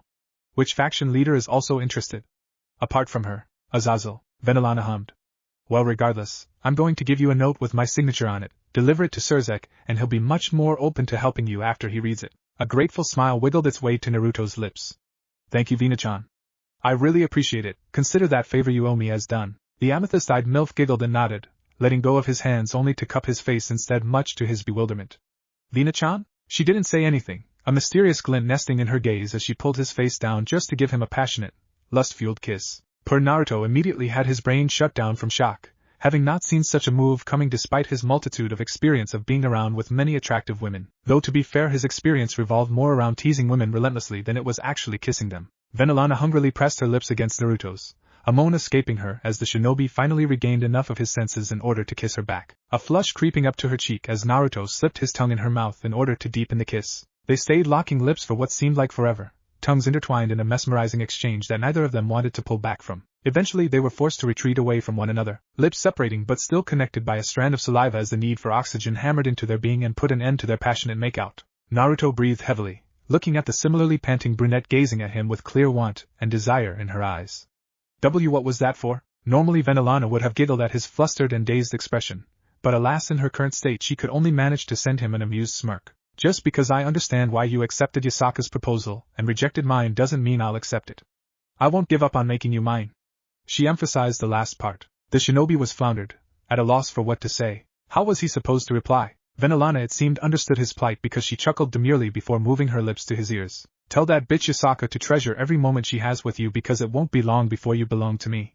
She whispered seductively. She pulled back only to brush past Naruto, wide triplet birthing hips swaying with a gait that could turn hardened veteran warriors into obnoxious simps. Smack! Venelana squealed as her gigantic right buttock suffered from the mother of all slaps. The clap sending her titanic bulk of ass meat into a jiggling frenzy that could easily kill men due to the massive nosebleed that would have no doubt erupted from their nostrils. The shinobi chuckled. Only he was allowed to have the last laugh Databayo, Satan conference meeting. It was a normal evening for the four Satan. They sat at their usual chairs in the large round table. Serafal to Surzek's left and Ajuka on his right, while Falbium sat across him. Currently Surzek and Serafal were just chatting it up while Ajuka tinkered with the device he took with him from his lab, Falbium living up to his sin of sloth by lightly napping. The atmosphere was relaxed, light-hearted. The opposite of the atmosphere of what people conjured up in their heads as they imagined the Satans meeting in a room. Hega Booga! Naruto bellowed from right behind the Satan Leviathan, causing Serafal to scream in fright and jump away while the remaining three Satans whirled around to his direction, form extremely tense as they assessed the blonde man that appeared from virtually nowhere. Who are you? Surzek demanded as he stood up, demonic power encompassing his physique and causing an otherworldly amount of pressure to fall down upon the shinobi's shoulder. Ajuka, Serafal, and even Falbium joining in as they glared at the grinning blonde menacingly. Naruto pointed to himself. Me? He asked, feigning stupidity all the while his grin grew larger at the sight of veins bulging on the foreheads of the devil leaders. Falbium, feeling even more irritated than the rest of his brethren, possibly due to his nap being interrupted, attacked first, lunging at the shinobi who jumped away before seamlessly forming around clones much to the shock, awe, and wariness of the Satans. The sight of numerous grinning replicas of the blonde who somehow snuck up behind Serafal bringing their hands together in a weird formation didn't fill their hearts with ease. Falbium swiftly materialized his defensive aura all the while Surzek, Ajuka and Serafal summoned every ounce of power they had at their disposal, readying themselves for what was sure to be a deadly battle. None of them recognized the intruder, but for him to not only sneak into the Satan conference meeting but also brazenly announce himself in such a manner indicated one of two things: either he was incredibly stupid or he was incredibly powerful in order to make light of them. It went without saying, but with their decades of years, none of them were willing to underestimate a potentially powerful enemy. Harem no Jutsu, Naruto whispered. Instantly the room was flooded with massive amounts of smoke. Ready yourselves, Ajuka commanded, eyes narrowing as he peered at the center of the smoke. Wordlessly the rest of the Satans agreed to his command, patiently waiting for the vapor to subside as their signature powers materialized around them. They didn't have to wait long before they heard the drums of feet thumping on the floor echoing, and then from the smoke emerged countless naked women bolting to the group of devil leaders, obscenely voluptuous women with breasts so large that one had to wonder how exactly did their backs not pop. Such a sight as it were effectively stunned the devil leaders. Even Serafal, who despite loving her own sister in what may have seemed in not a sisterly way, was actually not lesbian, and she too was dazed by the sight. So distracted and caught off guard by the unusual occurrence, none of them reacted in time when the naked buxom women jumped and wrapped their arms and legs around them. But fortunately or unfortunately, depending on the perspective of course, the physical contact helped the Satans regain their clarity, but just as their senses returned to them, the male portion of the leaders were swiftly knocked unconscious via nosebleeds since they finally took note of the large breasts that were right in their faces. Serafal sighed as the sound of laughter rang in her ears. It was quite obvious that the blonde man who snuck up on her meant them no harm. It was roughly around 15 minutes later that Surzek, Ajuka, and Falbium woke up, embarrassed expressions marring their features as the shinobi cackled at their misfortune. Surzek sighed before turning to his colleagues. Let's agree not to disclose what happened. You all can imagine the embarrassment and scrutiny that will come to us if this ever got out. They nodded swiftly and Surzek turned his attention to the amused shinobi standing just 2 meters away. So who are you and why have you come here? My name is Naruto Uzumaki, and as for why I have come, I'll explain that only after you're done reading this. He pulled out a note from his pocket and handed it over to the intrigued devil. Surzek swiftly started reading it and Ajuka, Falbium and Serafal watched on curiously as their friend's face transitioned into a look of immense shock before happiness overcame his features. Surzek lowered the note down before bowing gratefully to the blonde much to the remaining leader's shock. Thank you, Naruto smiled.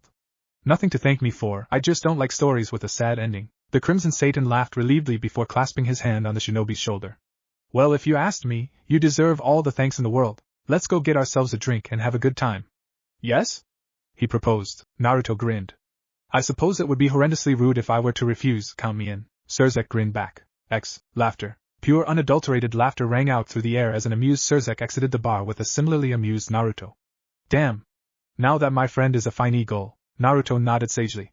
Only well-educated and well-cultured men can appreciate such a goal. Surzek wiped a tear away. So how many panties do you still have to collect until you reach your goal of 300? Well, Naruto adopted a thinking pose. So far I have one belonging to your sister, one that belongs to her queen, 30 from Yusaka, and 20 from Vina-chan. I believe that leaves me with 248 left. But from here on out the maximum number of underwear I can take from a specific woman is 5. That way I can really amass quite the collection. The Crimson Satan hummed approvingly. Any way I can help with that? Naruto shook his head. Unfortunately no, but I'm not disappointed. I'm already happy as it is that you're willing to support my goal of achieving world peace. And even if you could help I'd rather you don't, to be honest. This ambition of mine is something I wish to accomplish on my own. Completely understandable. I myself would like to embark on a similar journey, but my wife Grafia would kill me if she catches me holding on to another woman's underwear. Surzek explained, internally shivering at the thought. There was no place in the underworld he could use to hide from his scary wife. Oh. Naruto turned excitedly towards the Satan Lucifer. Strange request, I know, but would it be alright with you if I took your wife's underwear? Surzek chuckled. Normally I'd skin someone alive for even making such a suggestion, but for you, my friend, it's no issue at all. Somewhere in the Lucifer estate. Grafia paused her cleaning, eyes narrowing dangerously as she felt the urge to absolutely murder her husband. Just do me a favor, Naruto-kun, don't piss her off too much. Naruto gave him a thumbs up. Don't worry, my friend, you have nothing to worry about. I can be pretty charming with women. Every world in the multiverse. Every attractive woman from every single world, be it in a world that housed a flying blue cat called Happy to a world filled with man-eating giants called Titans, to even back in the elemental nation, every single attractive woman sneezed simultaneously. Surzek chuckled before he stopped walking on the side of the road, turning his torso to the now stationary blonde. Then I have nothing to worry about. Thank you again for helping my mother become clan head and basically freeing my sister from her fate. I am brimming with gratitude for what you have done. Naruto waved it off. As I said, brother, I just don't like stories that have a sad ending to it. Perhaps, but it doesn't change the reality of what you have done for my family. Surzek raised his hand and Naruto shook it. As far as I'm concerned, Naruto-kun, you are family. Someone messes with you, they'll have a problem with me as well. The shinobi smiled widely. Thank you, brother, and the same principle applies to you. If anyone is causing you problems, you let me know. Understood? Understood. They shared a brotherly hug before Surzek teleported himself away. Naruto whistled merrily as he ambled his way around the streets, a merry tune dancing on the tip of his tongue. Eventually he was joined by a curious, short black-haired girl with elf-like ears and a peculiar taste for clothing. That's weird. Naruto commented lightly. She shrugged her shoulders as she walked alongside him. I can morph my clothes into something else if my current attire is displeasing you. Naruto raised an eyebrow. Morph? The answer to his question arrived in the form of the girl's upper clothing literally changing into a black tank top. Oh, that's pretty neat. My name is Naruto, by the way. I'm Ophis. She introduced herself. Naruto nodded and sent her a bright grin. Nice to meet you, Ophis. How are you doing? I'm annoyed. You are? I am. Why? An annoyed expression appeared on her features. Because there's this idiot that invaded my home. He refuses to leave and has stayed there for countless centuries now. I want him out. Naruto hummed. I take it that he's pretty strong if he's stronger than you? He asked, having sensed the vastness of her power. It was pretty impressive, but he was stronger. Ophis nodded. He's as strong as I am. We have battled many times, but the outcome is always the same, a draw. I'm amassing a group of powerful individuals to help me with my goal of reclaiming my home and obtaining the silence I crave. The shinobi inwardly frowned. A group of powerful individuals out to hunt, that sounded a bit too familiar for his liking. I'm assuming that you've come here because you want my help in removing this person from your home, yes? Ophis nodded once more. Indeed, while I loathe to admit it, Great Red is a foe that I cannot beat on my own. Naruto narrowed his eyes. Great Red? That's who currently resides in your home, the Dimensional Gap. Yes. But Great Red is a massive dragon, and I wouldn't call you human, but you do resemble one, so it's a bit hard to believe that the Dimensional Gap is your home. I'm a dragon too. Ophis replied. The Infinite Dragon Goddess, to be more precise. I just happen to take this form because it can be quite comfortable, but I'm a dragon as well. So you're a shapeshifter? Ophis nodded a third time. I am. Naruto stroked his chin. Can you turn into an adult with really big tits and a really big ass? 5 seconds later, an older and much more developed Ophis stood in place, attired in simple blue jean shorts that exposed her now mile-long and girthy legs. How could her thighs be that thick? As for the top half, she still wore the blank tank top from earlier, only now there were 2 large jugs that pushed the material outwards. 2 very large jugs. All in all, she went from looking like a cute 10-year-old girl to a hot 30-years-old woman with a call me mommy vibes. You have really nice breasts. Thank you. You also have really nice thighs. Thank you. And, start. Naruto couldn't help but shake his head and laugh. What was it that he found so humorous? Oh, just his naive apprentice thinking that he could peek alongside his 2 other pervy friends on the kendo club changing in the locker room. Naruto didn't exactly have an issue with peeking per se. God knows that he himself had done it more times than he'd care to count. The issue was Issei hadn't invited him at all. Punishment needed to be dealt to his student, and imminently. Fortunately, Naruto already had the perfect punishment in mind. Silently sprinting to the nearest classroom, Naruto hurriedly opened the door and was greeted with the perplexed but happy faces of all the female students and the blushing teacher.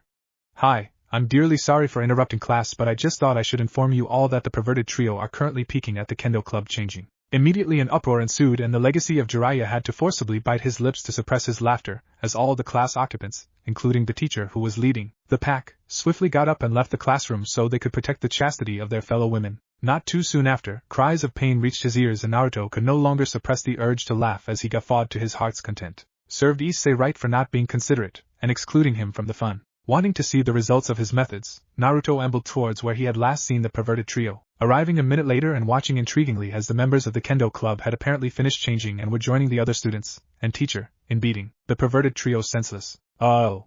Naruto had a bad feeling as he watched the captain of the kendo club, Murayama if he wasn't mistaken was her name, gain an evil look on her face before she pulled her right leg far back. The angle between the two thighs was almost around 120 degrees before she brought her leg back down and delivered a remorseless, almost sadistic blow right at Issei's family jewels. Ah gag.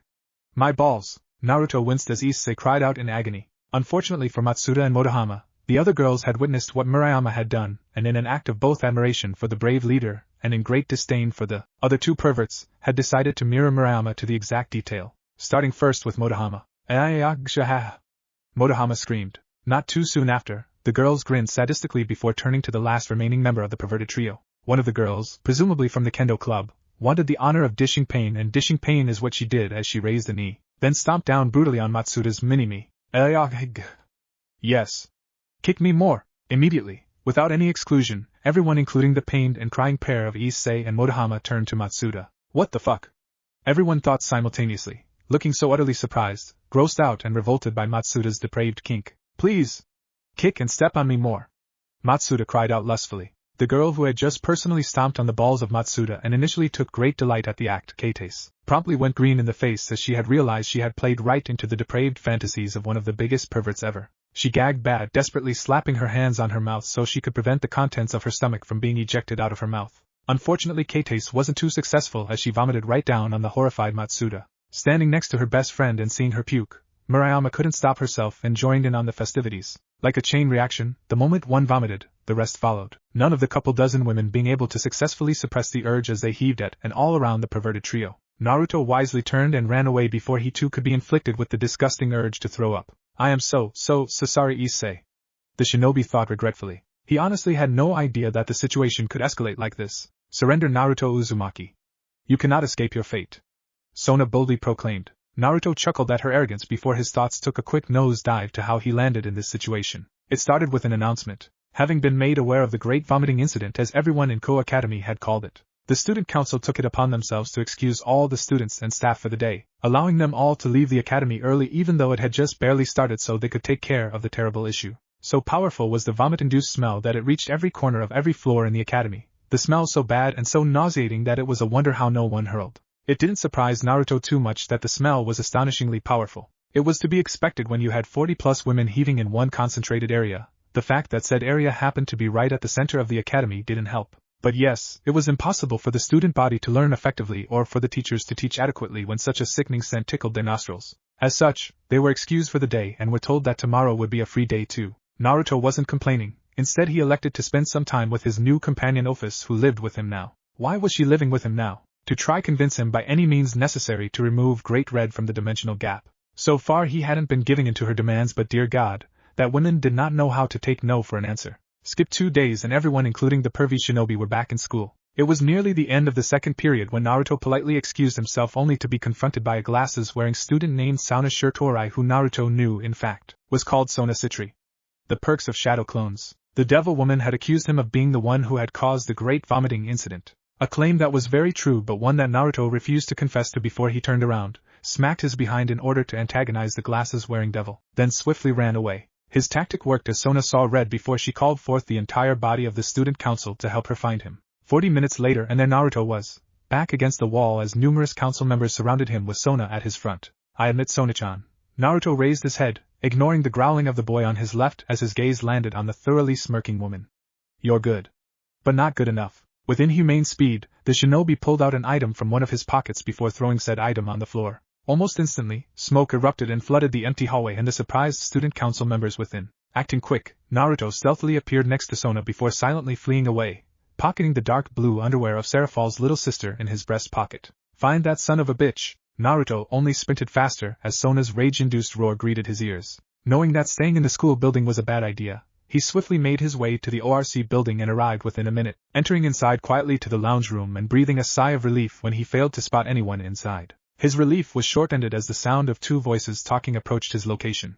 Fortunately, the shinobi had been prepared for such a possibility. Sealing the nearby couch into a storage seal, Naruto wasted no time, and transformed himself right in the exact spot into the carbon copy of the couch he sealed away. Just in time too, as Rias and Akino came strolling in, the pair giggling and laughing about something. I have never seen Sona become so red in my entire life, Rias said, still giggling as she headed for her chair just behind the desk. Akino wiped a tear and nodded, stopping right before the transformed shinobi before she plopped down right at the left side of the two-seat couch. Now the thing about Naruto was, he was a bit of an inspirationalist. Actually, that was an understatement. The blonde Jinchuriki lived to constantly dream and aspire for greatness and improvement. How did that tie to his current situation? Namely the fact that he had improved the transformation to such a degree that when he, let's say, transformed himself into a rock, he'd actually become a rock. He'd feel like a rock, he'd weigh the same as a rock, his very texture and skin would be just like the rock. His transformation jutsu was a step above everyone else's in that when they transformed, they presented an illusion of them becoming whatever they transformed into. But Naruto?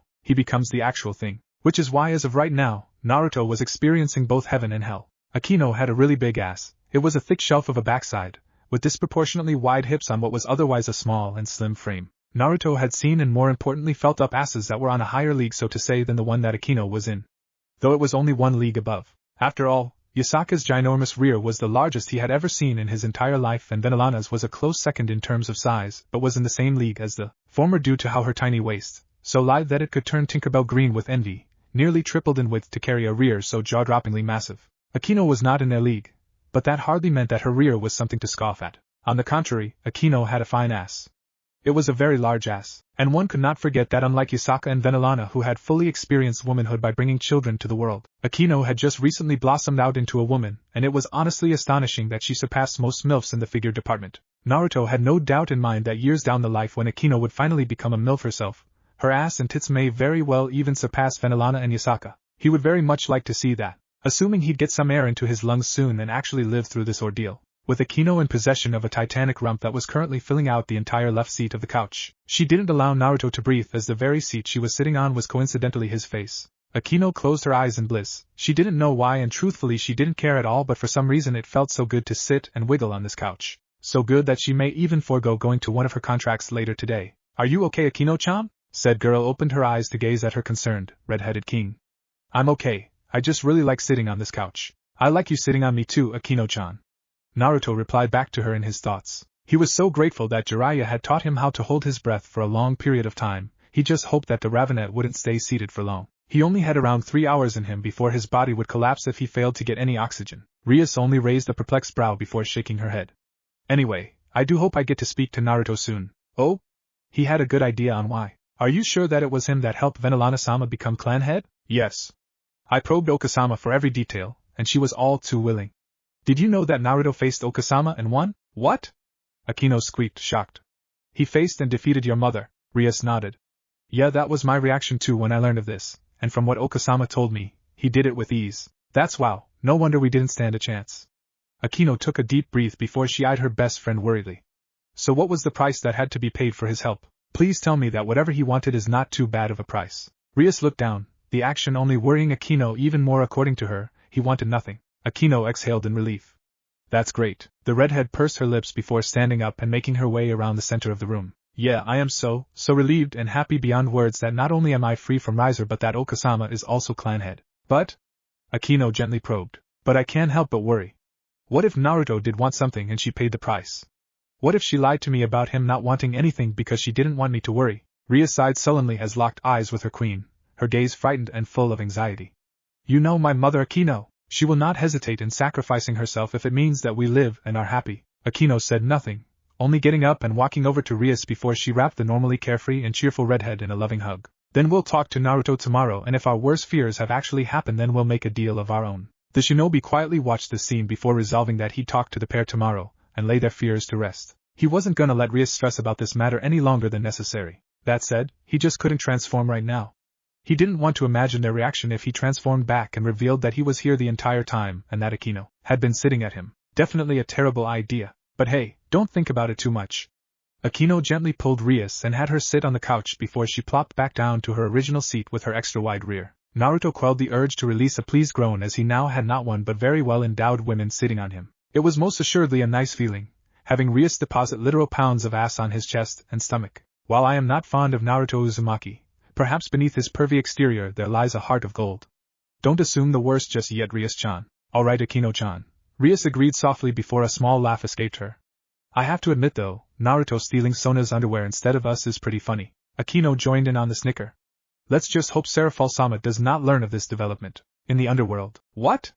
Naruto Uzumaki stole my Sotan's underwear. A couple of hours had passed since Naruto had been sat on, and unwittingly listened to Rias and Akino have their heart-to-heart conversation. Now well into the evening, the blonde thanked the vendor before he picked up his 2 ice cream cones and walked over to the mature form of the emotionless, and patiently waiting. Office seated by the bench. Here you go, Office-chan. 1 chocolate chip sundae supreme.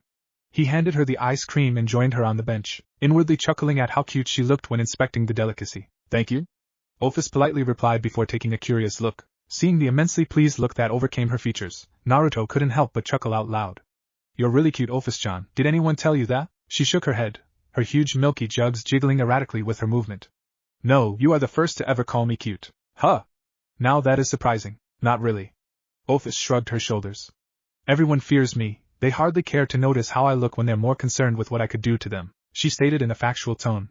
You and Great Red are the only ones who don't fear me, and in your case, it's because you're stronger. Fair enough. Taking another scoop from her treat, Office closed her eyes in contentment as the Sundae Supreme lit her taste buds. I still find it annoying that you won't remove Great Red from the dimensional gap. It was Naruto's turn to shrug his shoulders.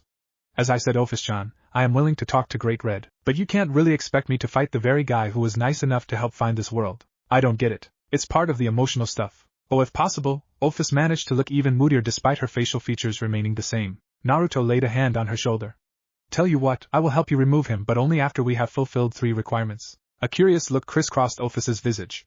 And those requirements are? The shinobi grinned. Requirement number 1. All the factions in the world must know peace. Requirement number 2. I must have a collection of minimum 300 underwear from the most beautiful women the world has to offer. And requirement number 3. You must accompany me wherever I go for a full year, and if by then you still wish for me to remove Great Red from the dimensional gap, then that is what I will do. Office smiled. Very well, I agree to those stipulations. Wonderful. Naruto sent her a big thumbs up.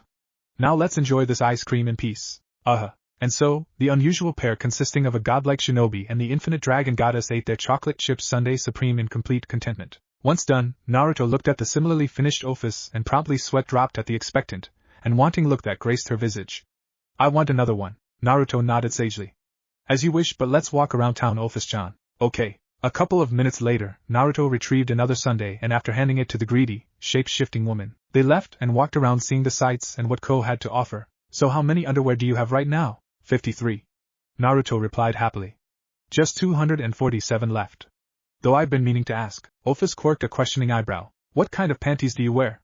And may I have them for my collection? I'm not wearing underwear, she answered emotionlessly. Naruto blinked before leaning back. But now that he actually took the time to look, he was wrong. But it was probably a good idea to double-check, just in case. Adorned in a simple, plain light white shirt that was low-cut and offered a nice glimpse of the mile-long creamy cleavage, Office drew the gazes of men and women alike. Nosebleeds erupting wherever they went as all who watched intently only to be unconscious not a moment later when her massive, gravity-defying breasts jiggled within the confines of her brow. Even Naruto had trouble with controlling his nosebleed whenever her mountainous tits wobbled. He just wasn't as affected as everyone else due to his immeasurable willpower, and because the dragon goddess in question had been trying to seduce him in the past few days in an attempt to convince him to fight Great Red. He kinda got used to it, and developed a small immunity to it. Didn't mean that he was impervious completely to her seductive and wicked tactics. The bottom portion of her dress, on the other hand, the portion that Naruto was currently focusing on, consisted of tight, and Naruto meant tight blue yoga pants, so taut that it hugged her legs and ass like a second skin. And what a view it was!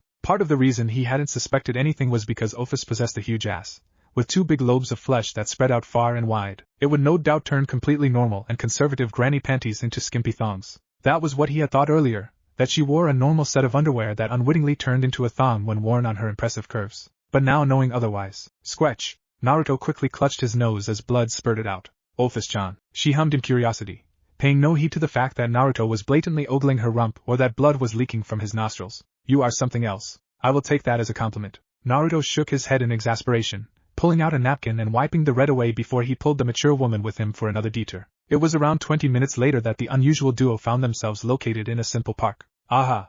Naruto paused mid-conversation with Office, turning towards the noise and whistling as he was bestowed with a view of a woman face down, ass up, her hair concealed by a long white veil and donned in a dark teal nun outfit meant to hide her curves from outside eyes. which at the meant it was not doing, namely because her outfit was tugged over hips and left her pale thick legs and fat bubble but exposed to Naruto's admiring gaze. Never thought that this would be how I meet a nun for the first time in my life. Still, this it has potential, yes? I can already see it. Ika, the sinful adventure of a clumsy nun. Naruto couldn't help but smile as he thought of the imaginary prophet. Shoving those thoughts to the side, he went to the wiggling woman and tried his utmost best not to stare at the curve and swell of the nun's fat and wide ass. It just felt so wrong to stare when it was a nun. He tried not to think too much of the hypocrisy of having a nun in the Ika series. Walking up to her while trying his utmost to ignore the view, Naruto readied himself to offer a helping hand, but fortunately or unfortunately, depending on the perspective, the down lady finally righted herself and stood up before she turned around and was face to face with Naruto. Ciao. The now revealed green-eyed blonde greeted a bit shyly. Naruto waved and resisted the urge to rub the back of his head. He had no idea what she had just said. Before he could ponder any longer on this terribly annoying and normal issue, he felt a light hand grasp his own and he turned toward Office, confused by her oddly heartfelt gesture. Office-chan? You can talk to her now, language barrier is no longer an issue for you. She simply replied before letting go of his hand and stepping back. Naruto returned his gaze back to the green-eyed nun and smiled kindly. Hi, I'm Naruto Uzumaki, are you alright? She smiled back and nodded. I'm alright, thank you for asking. I'm Asia Argento. Suddenly, whatever confidence she possessed left her as Asia twiddled her thumbs nervously. I'm sorry for asking, but can you help me locate the church? I was supposed to arrive hours ago, and I'm very sure that the FA person responsible for me isn't very happy with me. If Naruto noticed her slip up, he didn't comment. Of course, me and Office-chan, Office gains a shocked look on her face, are happy to help, right Office-chan? Snapping out of her surprise, Office almost refused and would have had she not remembered that silly stipulation to be around Naruto for a full year. Still, she wasn't happy about it, and she made her displeasure known by glaring daggers at him. Thrilled. She lied through her teeth. Naruto suddenly gasped in horror. Oh, where are my manners? Asia-chan, the lady behind me is Office-chan. Office-chan, meet my new friend Asia-chan. Friend? Asia unexpectedly choked out, much to his confusion. You already think of me as your friend? Naruto's eyes softened in understanding. So she was just like him when he was younger. Well, not any longer if he had anything to say about that. Of course, the shinobi nodded resolutely.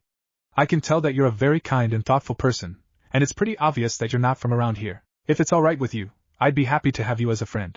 Despite her best efforts, Asia felt her lips tremble first before her green eyes started to water. She looked down and Naruto couldn't help but worry a little as the nun's shoulders shook uncontrollably. Still, he pressed on. Can we be friends, Asia-chan? He asked softly. He was really starting to worry before Asia barreled into him with the force of a rocket and started to cry right in his chest. Yes. Yes. She kept mumbling into his chest. Naruto was many things, the ultimate badass, an omega pervert, a mortal who can defeat gods, an idiot too, but among them he was most assuredly the kind of man who would comfort someone when they needed it. Wrapping his arms around her, Naruto let Asia cry to her heart's content and rubbed her back soothingly. He hadn't meant to make her cry, but seeing as he did, then it was his duty as a man to make it up to her by being a really good friend, the best even. That was his thought process, and that was precisely what he was going to do. Databeo. And what if Naruto trained by Kratos in high school DXD Harem? And thanks for watching my video till the end. If you enjoy this content, then do consider subscribing to my channel, and leave a like if you guys need the next part. Comment down, and thanks for watching the video, and see you guys in the next video.